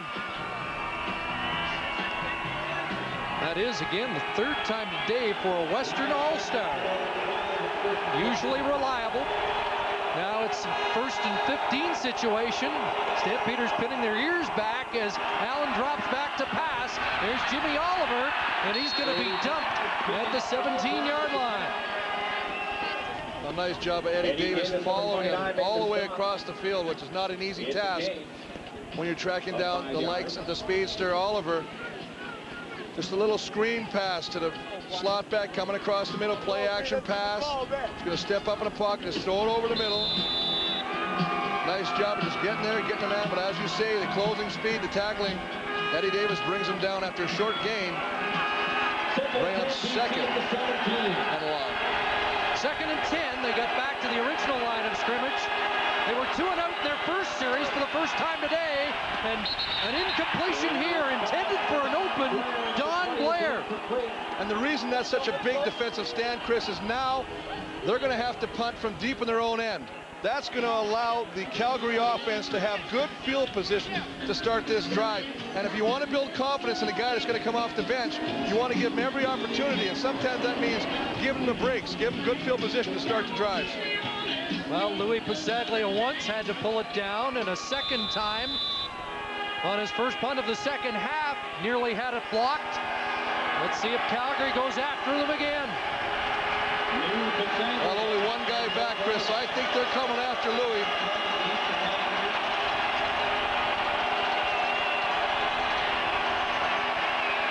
Gets it away cleanly. Good punt. Coleman from his 47. Across midfield.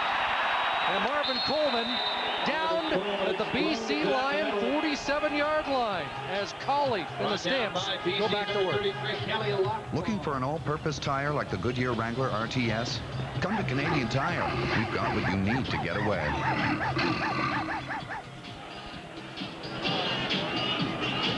Mike Colley saw limited action in a couple of years in Hamilton, 97 and 98. Spent some time in Saskatchewan. Picked up at midseason by the Stampeders after Troy Kopp was let loose. And now it's his game to win in the Western Final. He's got to come from behind, throws downfield, and finds Aubrey Cummings. Big catch by the extra receiver, Aubrey Cummings. That's a nice job of Colley, but I love the way the offensive line stayed in there. Gave him the time to find a receiver. Then Colley uses his athletic ability to get to the outside, throws a stringer to Aubrey Cummings. He keeps his feet inbounds, moves the chains, but what an important first down to get him deep into BC territory. Third-year man Cummings had his best season, 53 catches this year, and that's Noah Cantor, who has been so impressive at nose tackle for the Lions this season. Well, with Noah out, they'll have to bring in Cameron Legault, who was plucked off the Calgary practice roster. Cantor, a reserve player with the two-time Grey Cup champion Argos in 96 and 97. But the St. Mary's product has really come into his own here in BC. Well, you can just see him coming around there at the top of your screen, and he gets knocked down, kind of catches his feet in the turf. The injured Lion, number 92. I kind of hope that maybe he just knocked the wind out of him on that play, and I think he'll be back. Steve Barato made mention that Legault has done the job for them since coming over from Calgary, and while Cantor was being helped off, Colley went and had a chance to confer with offensive coordinator George Cortez. Ball at the Lions 22, first down Calgary. Anderson got away and drops the ball. Lions have it. BC comes up with another turnover. Kelly Lockbaum lowered the boom. As you say, that was a great hit. Now, why is it that number 33 is all around the football? Here's a guy that can never get a chance to start at the middle linebacking position, Yet every time he goes on that football field, he creates opportunities and he creates turnovers. Couple of forced fumbles last week, and another one here.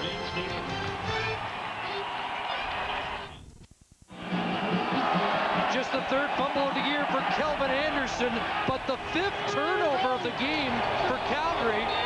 The Abbotsford native Kelly Lockbaum with a huge play defensively. And now that Calgary defense, boy, they've been revved up here in the second half. Well, if they have a chance to win, it's going to be because of these guys on the defensive side of Calgary right now, because they keep putting them in bad spots. But look at this. You got everybody coming right now. You got guys from the coming the outside. Everybody's pinching. As a result, there's no running lanes. So when he hands off the football to Kelvin Anderson, it's all clogged up. He's got to take it to the outside. Benefield's there, Kidd's there. Now he's doing what he can to try to pick up anything positive. But Kelly Lockbaum, helmet on the football. McClellan, another fumble recovery. 2nd and 10. Damon Allen was looking deep. He may run. Gets it away, Jackson, but Allen was over the line of scrimmage. Damon Allen. And a flag flies. Damon Allen appealing. The pass is complete. And in that case, I was a little surprised he didn't take off. Chris, great call by you right there. Damon Allen kind of losing sight of the line of scrimmage. Illegal forward pass. BC number 9. Repeat 2nd down.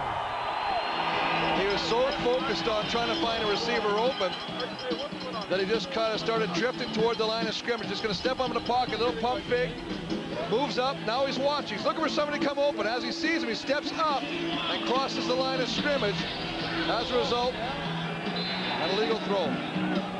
They march it back 10 at 2nd and 20. And again, the Lions looking for their initial first down of the second half. Calgary will have to mount a comeback on the backs of their defense, it would appear, with their starting quarterback out of the game. Here's Allen under pressure, always elusive, across the 35, and he's knocked out of bounds at the 41. He'll be short of the first down. You know, he'll be short of the first down, but he gets his team out of terrible field position. This is just pure athletic ability. Should have been brought down twice on this play. Just going to sit down there. You can see Joe Fleming in the bottom of the screen. He's got the first shot of it. Then he gets away from the second guy, Kevin Johnson. Then it becomes a foot race. And this 16-year vet can still get it done when he gets in the open field. Always cool on the sideline, Steve Barato, but we saw what happened last week. The Lions' lead shrank very quickly in the second half, and right now the Lions aren't moving the ball. But that is such a big play, because instead of punting from your goal line, you're punting from your 25-yard line.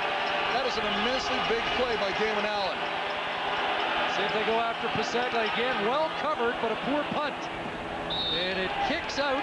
Shanked by Pasaglia at the Stampeder 42, a 28-yard punt. Not just Dave Dickinson out, that's Jeff Pilon in for Heisman at left tackle. Kelvin Anderson sprinting to the right side, gets to the 46-yard line. And as much as they want to depend on Anderson, doesn't this offense get awfully predictable if they keep giving it to 32? Well, I think you still got to do it. I mean, obviously you can't abandon him. Yes, he put the ball on the ground the play previous, but you got to also let him know that we still got confidence in you, Calvin. We know that you can still do it. But yes, once the time starts becoming your enemy, you're going to have to start throwing the football. 2nd and 6. Passing situation here, halfway through the third quarter. Ollie nailed, and the pass incomplete. Looking for Moore, and he was decked. Well, what does experience bring you? Dickinson recognized this. When you're going to bring this many guys, Lockbaum, Kidd, and Fletcher, I mean, it's an all-out blitz. As a result, you have to offset or change your routes. Your receivers have to be on the same page as the quarterback, and you can't sit there that long. Look at them. They're all coming right there. There's not enough guys to pick them up. You can't sit back there. When that happens, you got to get rid of the football, make your read that much quicker. Tony Martino comes back in. It's been a defensive saw in this third quarter. Remains a 13-point Lion lead. But the most important thing, Chris, is every time your offense doesn't move the football, you put it back in the hands of the BC Lions, who in effect take more time off the clock. Cunningham from inside his 20, breaks one, and spins his way close to the 30-yard line, and flags are flying. And we do have a penalty marker. You see a face mask there, Cunningham did. 44 yards on the punt, an 8-yard return. And they'll sort out the flag. We'll be back to McMahon Stadium after this. Called for face masking, Jimmy the Jet Cunningham. When the ball moved to the 44-yard line, our lane is number 82. Well, you can see it right there also. There it is. He just got the hand right on there as he takes him down to the ground. The referee throws the flag. And you can't take those kind of penalties at this stage in the game. Now Damon Allen thinks about running. A little shovel toss, and Cunningham hit hard but hangs onto the football. Damon Allen with the shot. When you're confident as an offensive unit, you make plays like this work. I mean, when you look up here and you see him toss that shovel pass up in the air in a crowd of Calgary defenders, Jimmy the Jet Cunningham not only gets crunched, but hangs onto the football. That's when you know things are going your way today.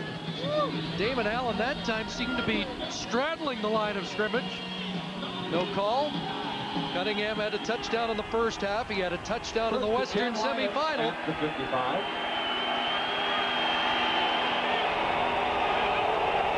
Midfield, first down, BC. Damon Allen looking for Oliver, and a great pass. Greg Frere's punishing Oliver, but the damage is done. Well, now they're also going to tack on a late hit on Greg Frere's. You cannot take penalties that are going to hurt your team. And I call those selfish penalties. I know you're frustrated. He's out of bounds. Don't tack on anything else because you may stop me here. Unnecessary roughness. Calgary number 12. First down. It's just a sign of frustration, and I understand you're frustrated, but you're still in this game. You still got a quarter left. You're only down by 13. Don't fold your tent. Face mask penalty started it. And now that. And it end result is a 41-yard gain. Wally Buono's seen this movie before. Well, absolutely. I mean, now you put him inside the 15-yard line, giving Damon Allen an opportunity to go to the end zone. I mean, it's just inexcusable. Allen with time, end zone. Jackson overthrows his favorite target, Jack Kellogg, in coverage. And there is a flag down as well in the secondary as Jackson points to the scoreboard. Well, they're going to call pass interference on the Calgary defense. Major foul, face mask, Calgary number 29, first down. Eddie Davis, I mean, this is just something. I mean, this is, you know, we saw Greg Frere's take the unnecessary, you know, hit and the penalty there, the roughness call, and now face masking, and obviously we had another one on the punt. I mean, it's just, you just can't be doing this right now. It's almost a sign of retreat, of throwing out the white flag. And I'm going back to your keys now. Killer instinct. Absolutely. I mean, they're helped when you take penalties like that. Allen, shovel pass, touchdown, Sean Millington. And the Lions get that much closer to staying another week.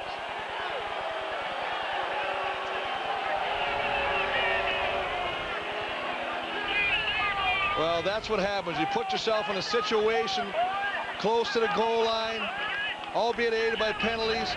They've been running this play successfully. We saw just on the same drive, Jimmy the Jet Cunningham coming up with a great catch on the shovel pass. And, I mean, he pitches this to Millington, and there's nobody that even touches him until he gets into the end zone. Well, a penalty-aided drive, but an impressive march nonetheless. Talks about how 93 was gut-wrenching even now, and 7 years later. You know, we talk about 93, we talk about 94. They were in the, you know, in the final and they lost to BC. I don't care what year you're in it. I don't care where you're playing it. When you're in the final and you're only one game away from going to the cherished land, it doesn't matter. It kills you, it hurts you. And now you lose your leader, Dave Dickinson. Now, we haven't talked about, I mean, how much does that affect you emotionally? You know you're going in with your backup who's only played 2 games for you. You also know when they had Troy Kopp running the controls back when Dickinson was out mid-season with a knee injury, how this offense all but fell apart.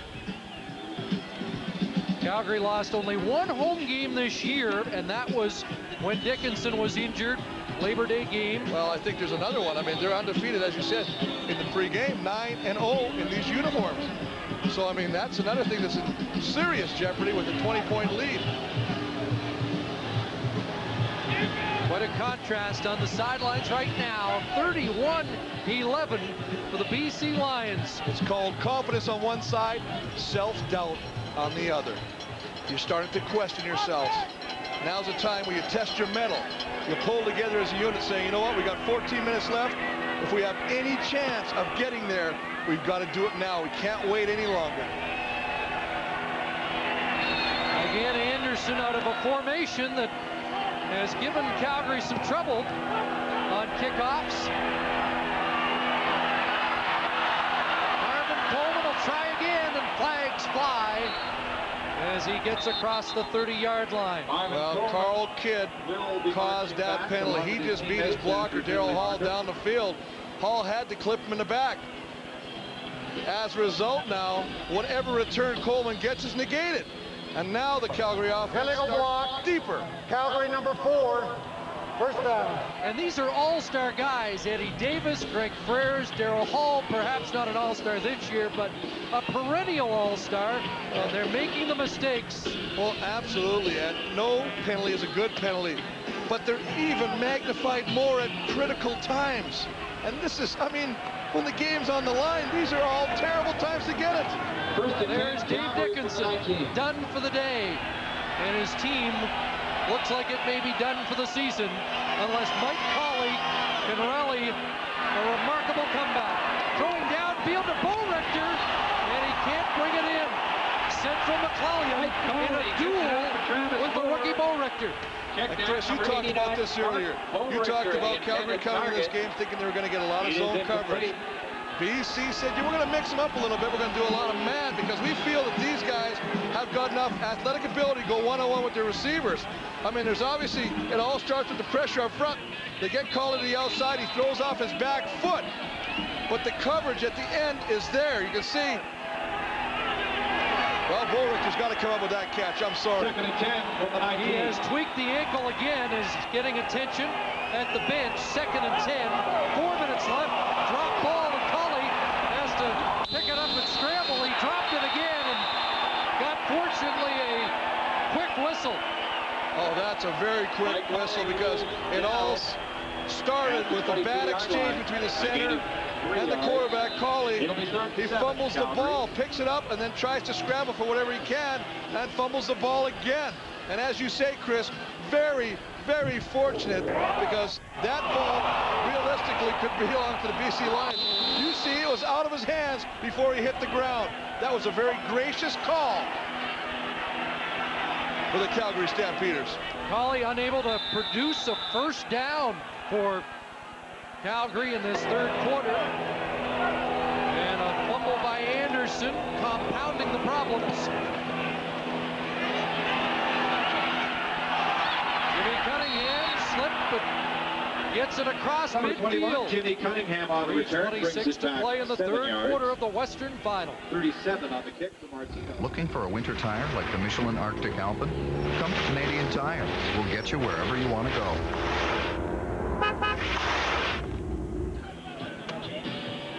BC Lions are 2-5 in their history against Calgary in playoff competition, but their 2 wins came in 1964 and 1994.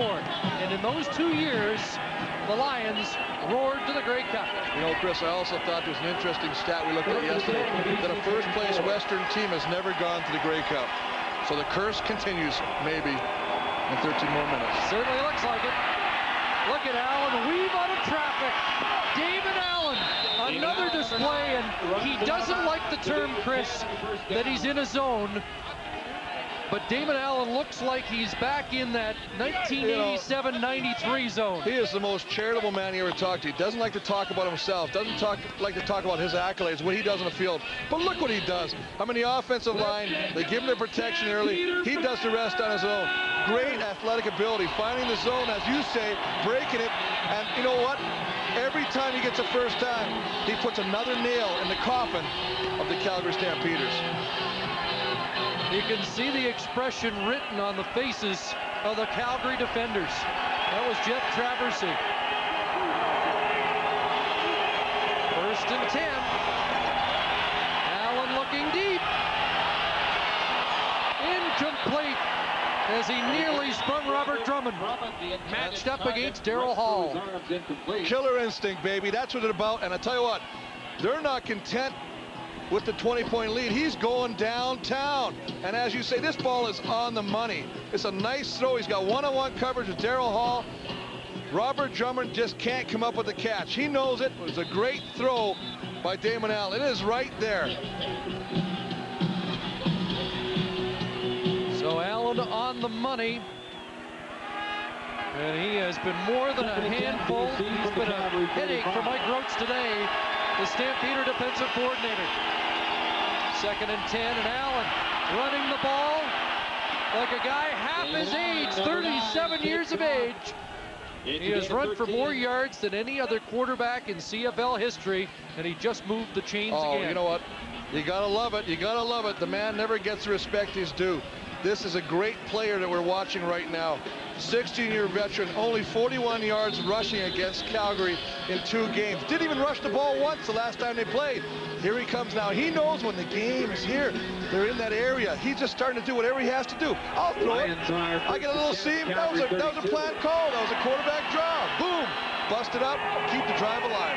I guess when you're 37, you've got to pick your spots. There's another shovel toss, and Millington lowers the boom. He did step out, but even there, you could see the Stamps are not finishing their tackles. Because right now, the lifeblood of the Calgary Stampeders is slowly being sucked out of their bodies right now. Things are just falling apart right now. They want to believe. They still want to be in there. They're still looking to each other saying we can still do it. But with every tick of the clock and every time Damon Allen takes off with that football or pitches it to Drummond or hands it to Millington, you can just see they start to seep a little far, like leaves falling off a tree. Another first down. They've got it down to the 16-yard line. Pump fake. Oliver pumped as he tried to get deep. Ball's incomplete as Pryor was in a pushing match with the intended receiver. But I'll tell you what, he is not playing conservative. A lot of people used to attack that man and say, you know, he's content with just going sideline to sideline. He is really attacking this Calgary defense, stretching it at will, going deep repeatedly. 2nd and 10 Lions at the Calgary 16. 2nd and 10. Great protection all day for Allen. Now he sidearms it, incomplete. Eddie Davis in coverage. That pass intended for Denny Montana. Well, he has spread it around to all the receivers, and hey, why not go to Denny Montana? Get him involved, get him a stat, get him a catch for the records, because right now everybody on that BC sidelines is having fun. Everything's working. There's that sidearm throw again, and although Montana doesn't fit into this, Damon Allen has 6 receivers with over 500 yards this year. That's more than any other team in the league, so it is a very diversified attack. Absolutely, and that means you just can't key on one receiver. You can't worry about one guy because they got 5 other guys that can kill you. How about the script that's being written for this man? In his 25th year, he puts another through. We thought Louis was done when he kicked the winner in '94 in the Grey Cup game. 6 years later, he may get a chance again. You know what? You wonder about this. It's almost like a charmed life. You couldn't write a script any better. This is a screenplay. It only happens in the movies. Not a chance. It's happening here. I mean, Pasaglia is retiring after nearly 25 years. Who would have thought? I mean, what a great career. And to be able, you know, with the amount of time left on the clock, and a 23-point lead to go to the Cup, as we see him right there in a flashback. What an amazing story. And you know, in '94, it was BC against Baltimore, the distant cousins of the Montreal Alouettes of today. And it looks like that's what it's going to be again. Mike Colley in all kinds of trouble. And Carl Kidd brings him down at the 30. And it continues to unravel here in the late stages of the third quarter for the home side. Well, there's a flag deep in the defensive secondary of the BC Lions. And a man around the flag, a man we haven't called much today, Vince Danielson. Major foul, face mask, BC number 34, first down. Well, that's McClellan's second penalty and the second one for face masking today. I mean, they're taking a little bit of chances out there right now, and that's one of the reasons that the receivers are so well covered, Chris. It always helps when you got a hand in somebody's face mask.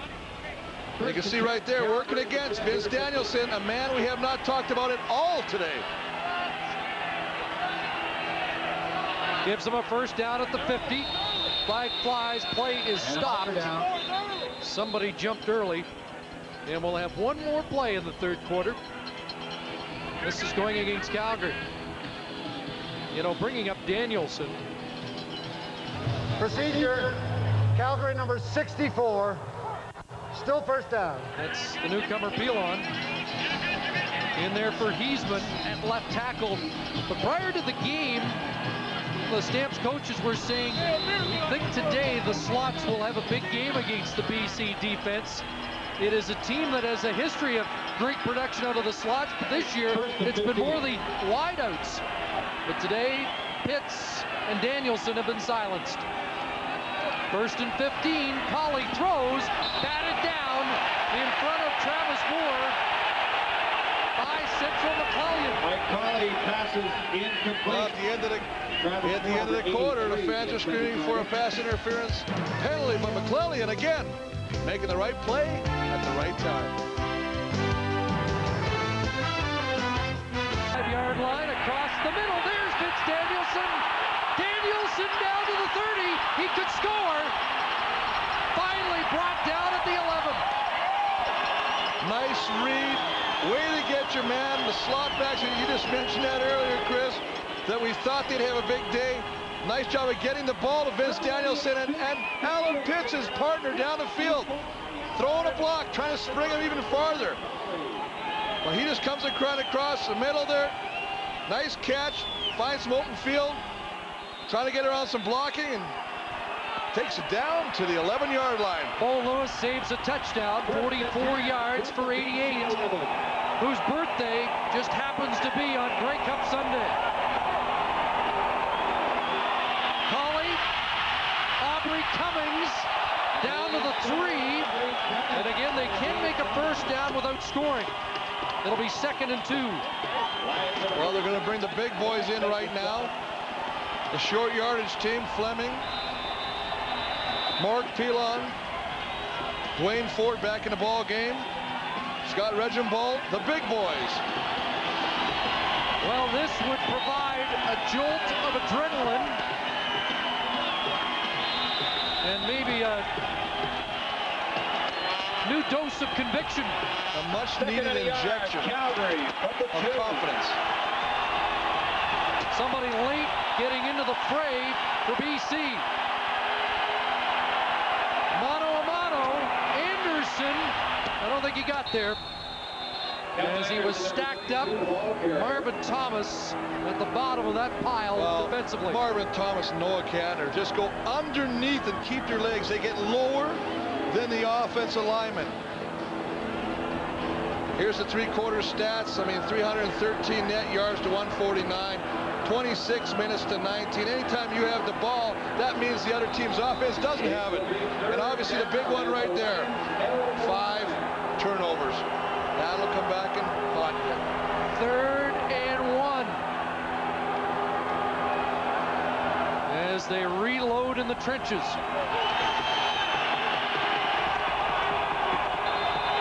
Well, in a lot of ways, this could be the ball game right here. Colley, touchdown.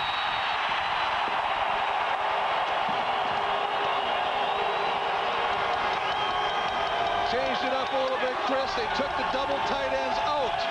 That makes BC's defense have to respect the opportunity to throw the football. Takes one of the linebackers out of the box. As a result, he just ducks his head behind the big boys, Crysdale, Childress, and McNeil, and just gets right in there. And you can see right there, if your line is getting to the back, if your line is getting into the feet of your linebackers, in that case, Kelly Lockbaum, 9 out of 10 times your quarterback should cross the goal line, and he does in that case. 75 yards in 7 plays. The big one, the 44-yarder to Vince Danielson. And the first place finishers in the West still have a little bit of life. 34-18 with 12 and a half minutes to play in the fourth quarter at McMahon. Alan Pitts just conferred with Mike Colley, who's in discussion with Dave Dickinson. We were eavesdropping during the break. Chris, they think they found something. It may be too late, but they think they found something over the middle in that Lions defense. Well, I believe it's never too late, and it's always a nice sign that your offense is starting to see something that they can exploit. We know that BC's defense has really played aggressive. We know that BC has always attacked the linebackers. I think he sees that. But here's the short yardage goal line. He's just going to go this side. Everybody's pinching in this way. He's just going to take it over to the left side where there's less. He's just going to go over his left guard and left tackle. Pilon and McNeil, and just get across that line of scrimmage. Everyone expects him to follow the center. Sometimes your quarterback knows that that's where the most resistance is going to be, so he just takes it to one side or the other, and he does so effectively on that goal line. Let's dial back to a week ago. It was a 17-point lead for the Lions after 3 quarters, and the Eskimos came within a late missed field goal of tying it. It's now a 16-point lead with just over 12 minutes to go. You can never relax. You got to keep the enthusiasm and the fire going for 60 minutes. Let's see how David Allen responds. He goes to the ground. Sean Millington tries the right side. And he's drilled out at the 49 as we join Scott Russell. Thanks, guys. Rocco Romano was here in '93. I can't play this time because of a rotator cuff injury. And now Dave Dickinson's gone, and you got 12 minutes left. Do you see something that you can maybe make happen? Well, that last drive was a big play, get some points on the board. There's a lot of time on the clock. Defense has to hold up strong right now, make it 2 and out for them, and hopefully our offense can get in a groove and score some more points. There's a lot of time. Everybody knows 12 minutes in the CFL is a lot of time. We have the offense and the players to do it. We just got to get it done. Why'd you come out so slow, do you think? I'm not sure. It's in these types of games, it's just bad mistakes or turnovers, and they've gone BC's way, and they've capitalized on that. They've pretty much got all the turnovers and capitalized with points. Just really nothing's gone our way up until now. That big play was a big play for us, and hopefully that'll motivate the guys to push through this fourth quarter and turn this around. But you got to give BC credit. They came in here hungry to play. Thanks, Rock. Good luck. Thank you. Guys.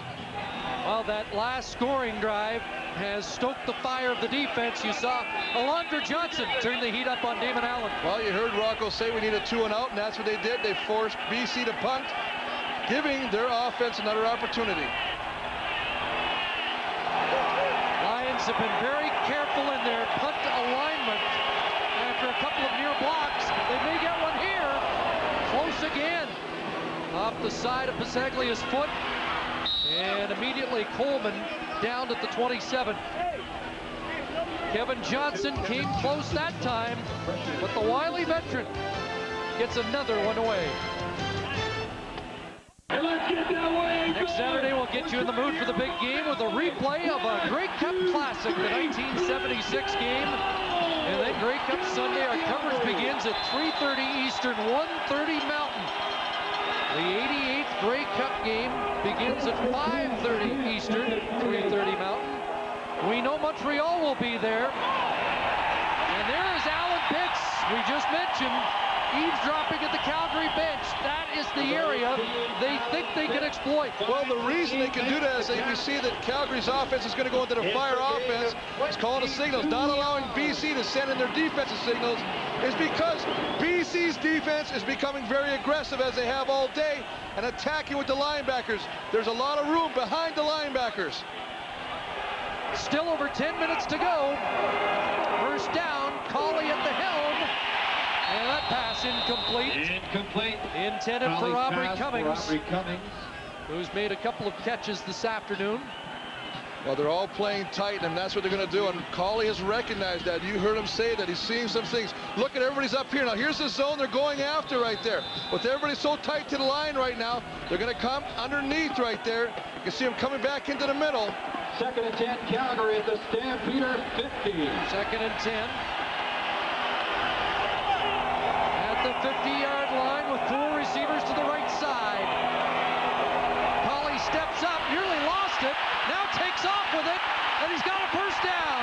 Mike Cauley down inside the 45, and the backup now trying to inspire the troops. Momentum is a wonderful thing, boy, and it can change quickly. As you're seeing right now, after that last touchdown, the last time that Calgary had the offense, Mike Cauley doing a little impression of Damon Allen by tucking the ball down and making a couple defenders miss him and picking up a big first down. George Cortez calling the plays for Cauley. Out of the gun. Kelvin Anderson out of the backfield. Out at the 36-yard line. That's 8 more. Close to 9 yards on the Cauley pass. The biggest thing that happens is when a team starts to pick up their play, as Calgary's offense is right now, that puts a lot of pressure on the BC defense. They've had their way pretty much for 3 quarters. Now they've got to pick up their level again. They went into that relax mode a little bit, saying, you know what, this game is pretty much ours. Now they got to put it back on, almost do the chin strap up again. Still a lot of veterans in the black and red, and a lot of youngsters wearing white. 2nd and 1. Anderson left side. Herman Smith to stop. But I think Anderson's got enough. They brought in the double tight ends. Joe Fleming comes to the short side. They pull the guard and they just give Kelvin Anderson the football deep and let him find his hole right there. Just going to take it to the left. You see Fred Childress coming around to the outside. Herman Smith does a nice job of bringing him down, but not before Kelvin Anderson is stretched forward with enough yardage to keep the drive alive. No huddle offense for the Stampeders. First down, Cauley in some difficulty. Look out! Wisely threw it away. He was so far back, he barely made it to the line of scrimmage with that toss. Absolutely, but a heads-up play, not putting his team in a situation where he's going to take a deep loss. Puts everything he has into that throw, just gets it over the original line of scrimmage, so it's not a grounding penalty, but a heads-up play by Cauley. Chris, you notice a lot of the Lions defenders are, instead of tackling the man, they're trying to tackle the football and knock it loose again. Well, absolutely. I mean, that's what you do. The problem is, though, sometimes when you go with the ball, you miss the man completely, and it turns into a big play against you. 2nd and 10. Cauley looking deep into the end zone. Incomplete, intended for Moore. Number 83, Travis Moore. Travis Moore in triple coverage, and that's the respect he gets. Almost comes up with another miraculous catch on his back, much like the first touchdown he got in the 2nd quarter. Mike Cauley's just going to air this ball out right now. There's 3 guys going to come into the picture covering Travis Moore.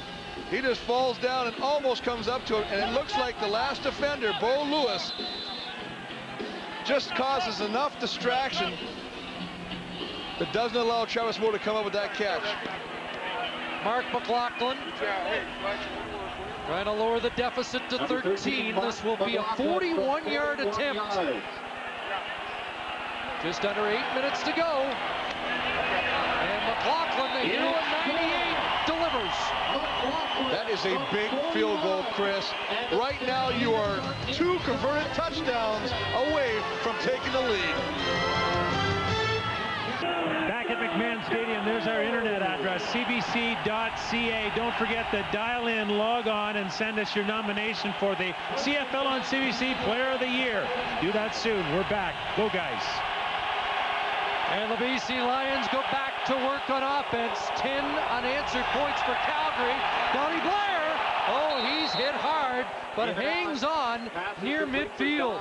Absolutely big catch by Donnie Blair coming into the middle, knowing he's going to take a shot from Frères. He's just going to come inside. All he's going to do is just come inside there, and the ball is on the money. Nice job of coming in there, going right across. You see him coming in the middle. Now he knows he's going to get hit. Bam! But holds onto the ball. And Chris, this is a big drive for the BC Lions because they have to start taking some of that momentum that Calgary's starting to get. We saw Blair take a lick last week from Torrey Hunter, but get up and signal a first down. Allen with some trouble. Play's been stopped. Play whistled down by Jake Ireland. And a time count violation against BC. Time count violation, BC number 9, still first down. And the Lions may be happy they only are charged with a 5-yard penalty because that play looked like it was not going anywhere. 5-yard penalty, but they retained first down. That's the biggest thing right now. So they still have 2 downs to get a first down. 7 minutes remaining in the fourth quarter. Allen looking deep, looking downfield, and he's got Jimmy Oliver up against Anthony Pryor, and the speedster hauls in another. Well, that is a game catch right there. I'm telling you right now. Great coverage. I mean, Pryor is there. He's running step for step with Oliver, who just has great concentration, great presence to find the football in the air. I mean, look at it. He's there. Look at the coverage. Look at the coverage. He takes it right over the shoulder of Anthony Pryor. That is great concentration. What a catch by Jimmy Oliver. You mentioned the last time he played Calgary, 5 catches for 136 yards. Look at the damage he's done today. That's a matchup of the 2 fastest men on the respective teams. Oliver against Pryor. First down, Allen down, back at the 25. Ball came loose.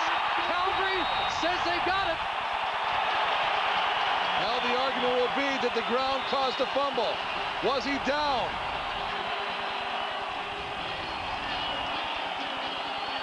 They're going to confer about it. You see, just a little bootleg, and he wants to run the shovel, but it's taken away this time. Oh, that ball looked like it came out before he hit the ground there, Chris. Peoples pounced on it. And it is second down, BC. Well, we might want to take another look at that. That's really, really close. I mean, it's just a play action. He's going to go to the outside. Different angle here. Knee down. Oh, his knees are down. All right. Boy, those are critical calls, and you love it when they're right because you hate to have a call like that decide a football game. Second and 14. Allen called the quarterback draw. Now kicks out, and he'll throw it. Out for Jackson. Touchdown. What a remarkable job, but flag down. There is a flag down. What great improvisation by Damon Allen. Originally a quarterback draw call. The penalty is against BC, so all for naught. But he just changes the outlook of this play. Instead of taking it up the middle, he gets back, comes back, adjusts, gets to the outside, throws a perfect pass to a streaking out for Jackson. BC number 88, repeat second down. Sean Graham with an untimely call there, negating what was a great play by Damon Allen, a great adjustment by him, and a beautiful throw, as you say, to Action Jackson, which would have probably put the finishing touches on the Stampeders. Graham, native of Richmond, BC, shakes his head, but his quarterback was in trouble, and you wonder if in that circumstance... Well, you know what? And it's a called quarterback draw, so he's downfield thinking he's blocking. It's a great observation, Chris Cuthbert. So second down, 24. Back at the 35. And Allen loads it up again, looking downfield. And a catch, but out of bounds. Blair made the catch, but couldn't get a foot down. But I'll tell you, the Lion receivers have had sticky fingers today. They really have, Chris.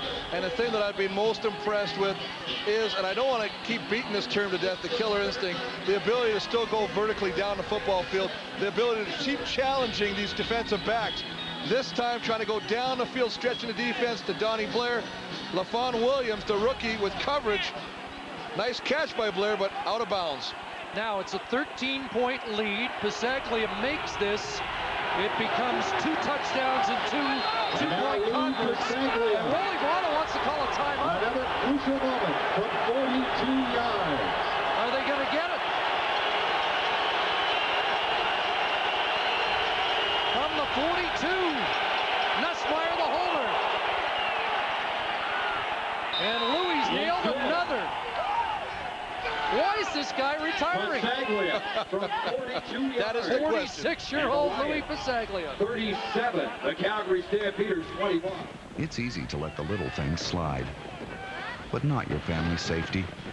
So stay on track with Michelin MX4s from Canadian Tire. Not sure why Wally Buono wanted to spend a timeout there. It did not get called. And the deficit is 16 again with 5:27 to go.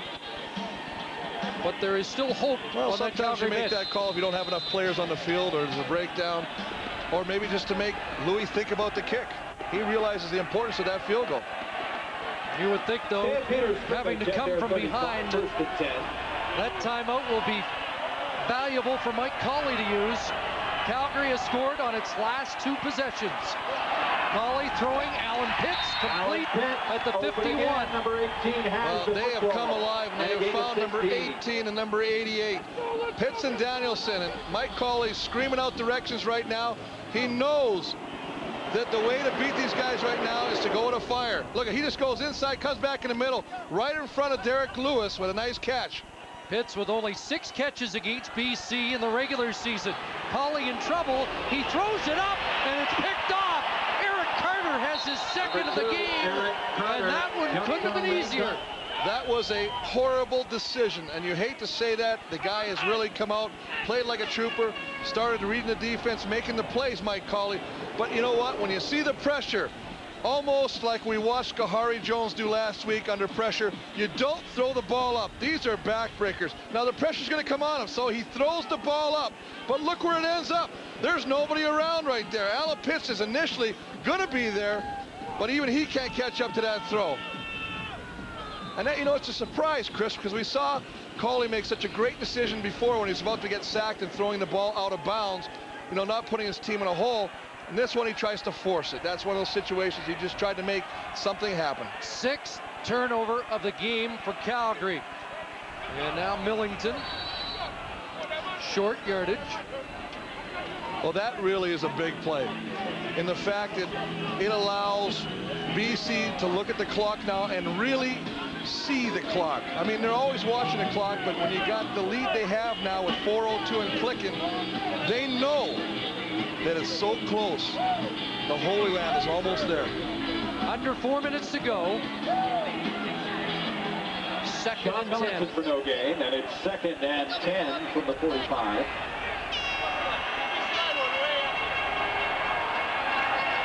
Allen dropped it, and it bounced right back into his hands. Look out!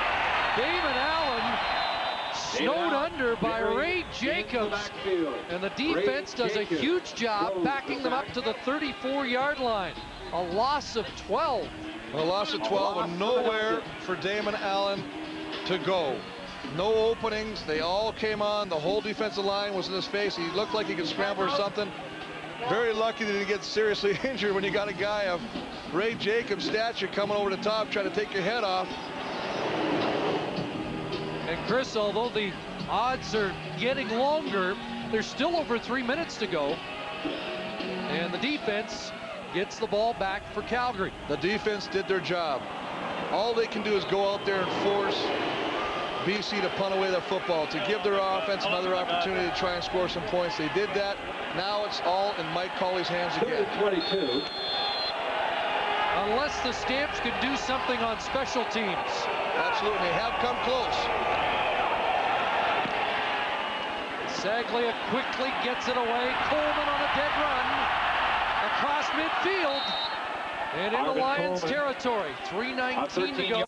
Punt return. Good field position. 32 There's yards Roger on the kick Rhinson, a for former Saglia. Stampeder, the native of Melville, Saskatchewan.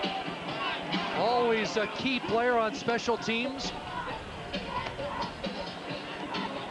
Rhinson, a former Regina Ram, and his alma mater, going to the 2000 Vanier Cup against the University of Ottawa. And our congratulations to those two teams for their performance yesterday. James Baker and Daryl Leeson, a couple of the heroes leading the GGs of the Rams to the Vanier Cup. Mike Colley back to work, looking downfield, and another picked off. Kerry Snell, in just his second CFL game, has his first ever interception, that intended for Travis Moore. Absolutely, Chris. Travis Moore just gets his feet caught up going down the field, falls down, then it just becomes a catch for Snell, and that's a really crucial interception. Division II All-American, the sixth corner. They don't know. This year for the BC Lions with his first ever Canadian Football League interception. Back at the 20. Here's Sean Millington. More impressive than that, Chris. That's his second start last week. His first game as a professional in the Canadian Football League. But this is a game of turnovers. Started early with the interception by Mike Crum. And of course the big one by Eric Carter, who returned it all the way for a touchdown. Then they don't concentrate on the kickoff. Another turnover, then Kelvin Anderson. Ball stripped there by Coleman. Kelvin Anderson puts the ball on the ground as well. Great hit by Lockbaum, but just keeps going on and on and on. Turnover after turnover. And boy, when things aren't working against him, you see that last one, Travis Moore just falling down. The easy interception for Kelly Snell. And now Allen just falling down back at the 23. 2:17 to go, and again, the Lions must punt. You know what? They know they got to punt, but right now, I guarantee you in the back of every one of those BC Lions players' mind is, we're going to the Cup. You hate to say it with 2:17 left, and there's always a chance, but they know right now it's close. You can taste it right now. Last season, it was Calgary marching in to BC Place and winning 26-24 to spoil a home team performance in the Grey Cup. They've got Don Blair in. Looks like they'll concede 2 here. Donnie Blair taking the ball to the back line and stepping out. Minute 49 to go. And that means it's now a 14-point lead. Coach did that last week and took a 5-point lead and made it 3, which I thought was curious. I think he's a little safer with this point spread, Chris, but I think it's a good call. If you're going to allow Calgary to put any more points on the board offensively against you, make them go the long field rather than the short field. And Calgary will take the ball at their own 35-yard line, so they are not going to take the kickoff.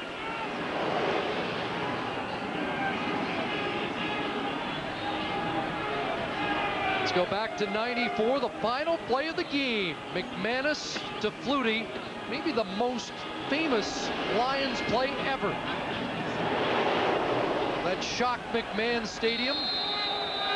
And on the next week to win it all. And that's why I said, Chris, I know we talk a lot about the 93 game, but whenever you get a chance to go to the Cup and you're 1 game away, I don't care who you lose to, it's just heart-wrenching.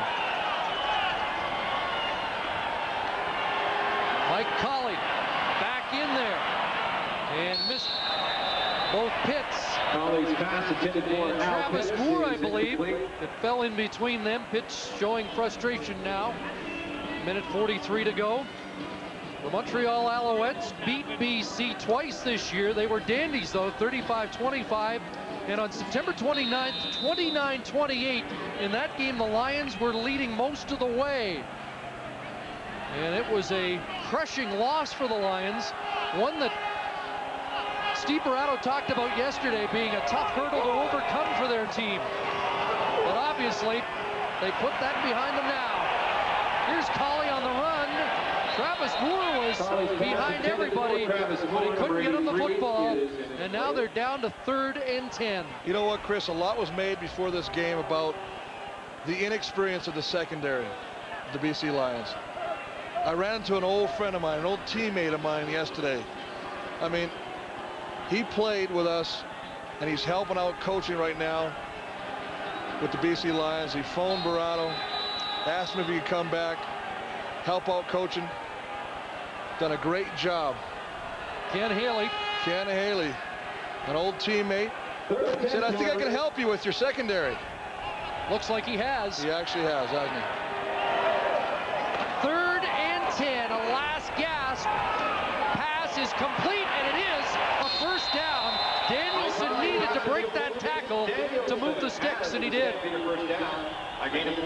Minute 27 to go, and Calgary will operate without a huddle. You know, yesterday we talked to the Stamps, and they all felt that watching the Western Semi that they really could exploit the Lions secondary, but it hasn't happened.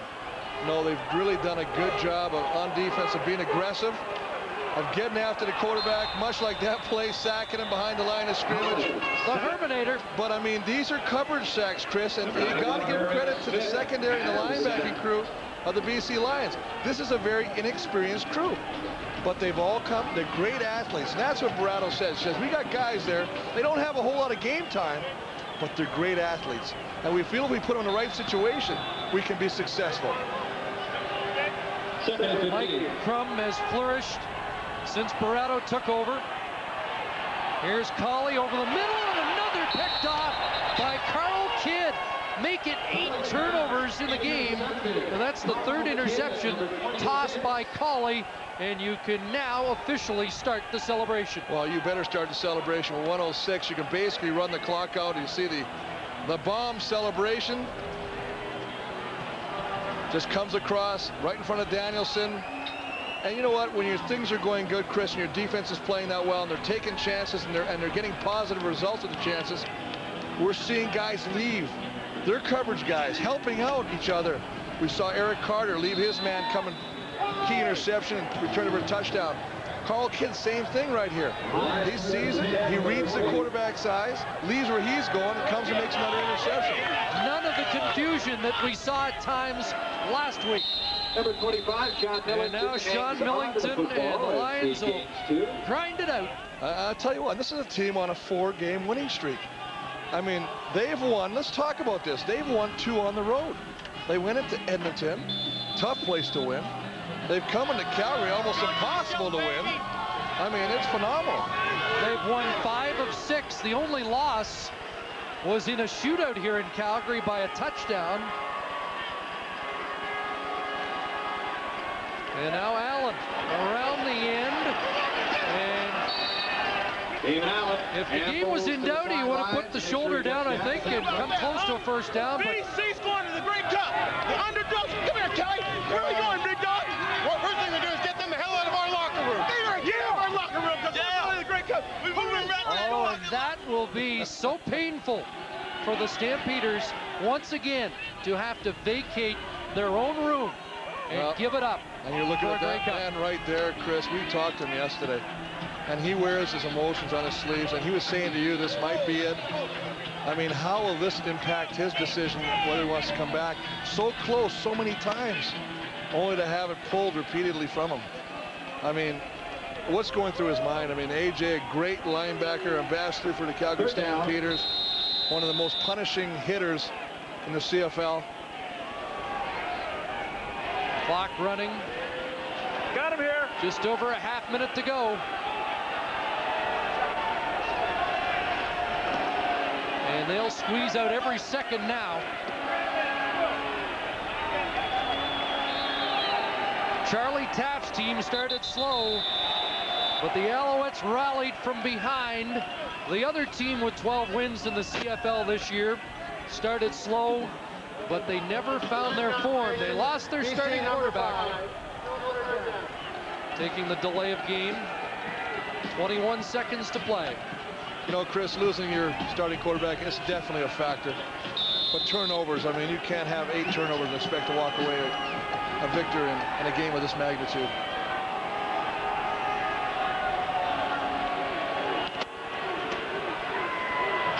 Sagley angling that, and Coleman's momentum takes him out at the 33. So 15 seconds away and we will have an original Grey Cup matchup. The BC Lions and the Montreal Alouettes have never met for the national championship. Well, another first. And that's strange when you think about the history and the longevity of the CFL. Those two teams have never met in the Classic. It's going to be a great, great game, Chris. I mean, BC, that man right there, Damon Allen, boy, has he played well. And I just love to see the man get the respect he's due. 16 years, always being criticized, you know, and just look at what he's done. 50,000 plus yards passing, over 10,000 rushing. 2 Grey Cups and twice the MVP. He may be going for the hat trick next week. Last gasp time. Holly airing it out again. The catch was made by Travis Moore, but he was out. Travis is for number 83. And we'll be down to one last play. Well, it's just going to be so disheartening to walk back into your locker room, as you say, Chris. Yeah, we can, you know, you hear the boys and you see them celebrating on the other side. Roger Reinson will show them around the room. He knows the specs of the Calgary dressing room. Boy, does his decision to leave Calgary and go to BC look good on him right now, doesn't it? 2 tickets still available. And they'll be coming from Vancouver, I'm sure, as well as Montreal, to fill up the end zone seats. That's the number to call. One last play from Mike Colley and the Calgary Stampeders. Tossing it up. And maybe one more turnover. That'll do it. Fletcher picks it off. The BC Lions have crashed the Grey Cup party again.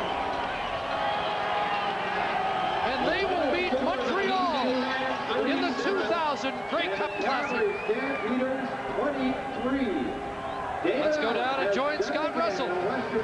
Right, Chris, and Damon Allen pitched and rolled and ran and threw, and he's going to the Grey Cup, but you would deflect all that credit away from yourself. You would say that your receivers had sure hands and that your defense played well. What can you say about your football team in total, Damon? Well, you know, that was the key today, and I think the guys coming to this ball game, you know, we felt we can steal another one if we just come out here and play to our potential. But, you know, what can I say, man? Woo!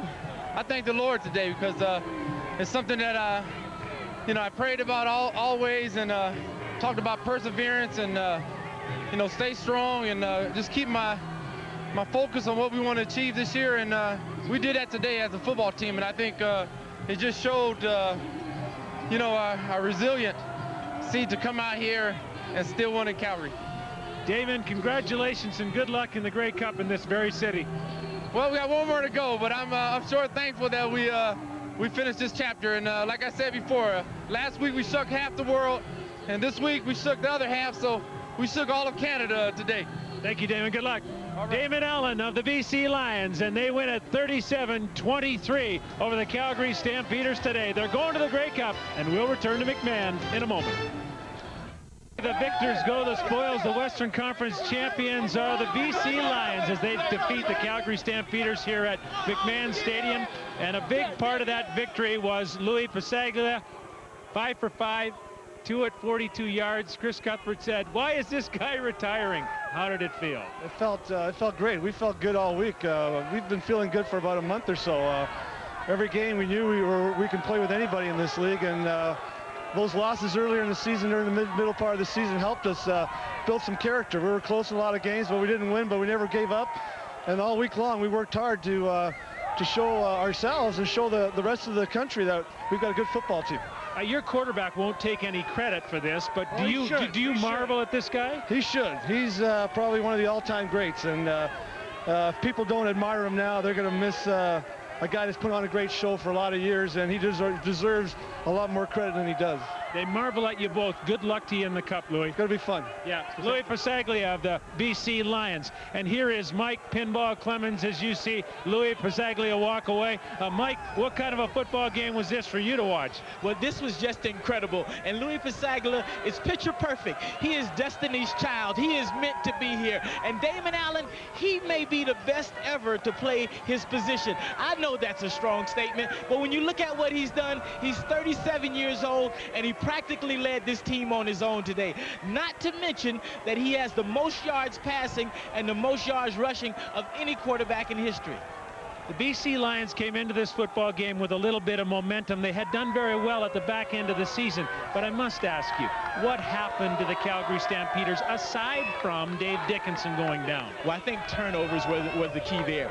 They had too many turnovers. They're a veteran crew. They tried to fight back. Even after their leader went down and they were down by 13 points going into half, they still fought back and had a chance to win. They needed to make up a touchdown in the third quarter and another touchdown in the fourth quarter. It didn't happen for them. I know you are very excited now because it's an original Grey Cup matchup between the Montreal Alouettes and the BC Lions. What do you anticipate between those two teams? Well, I think the big question mark right now is Mike Kringle. Remember, he went out of that ball game at the end of the game. Can he answer the bell? If he's there, I expect Montreal to run the ball and try to control the tempo. I expect the weather to have a big outcome on this game. If it's as nice as today, Damon Allen's going to try to put on the show and throw the ball. If not, he's going to have to let the drum roll and let the mill turn. Drummond and Millington will be his guys. Mike, been great working with you today, and we'll see you at the Grey Cup here in Calgary next week. Thank you so much, Scott. It's going to be exciting. Pandemonium. There he is, Mike Pinball Clemens, as we celebrate a victory by the BC Lions today. They celebrate over the Calgary Stampeders. We're back in just a moment. And final goes to Sweet Louis Passaglia and BC 37-23. They'll meet Montreal in the 88th Grey Cup at McMahon.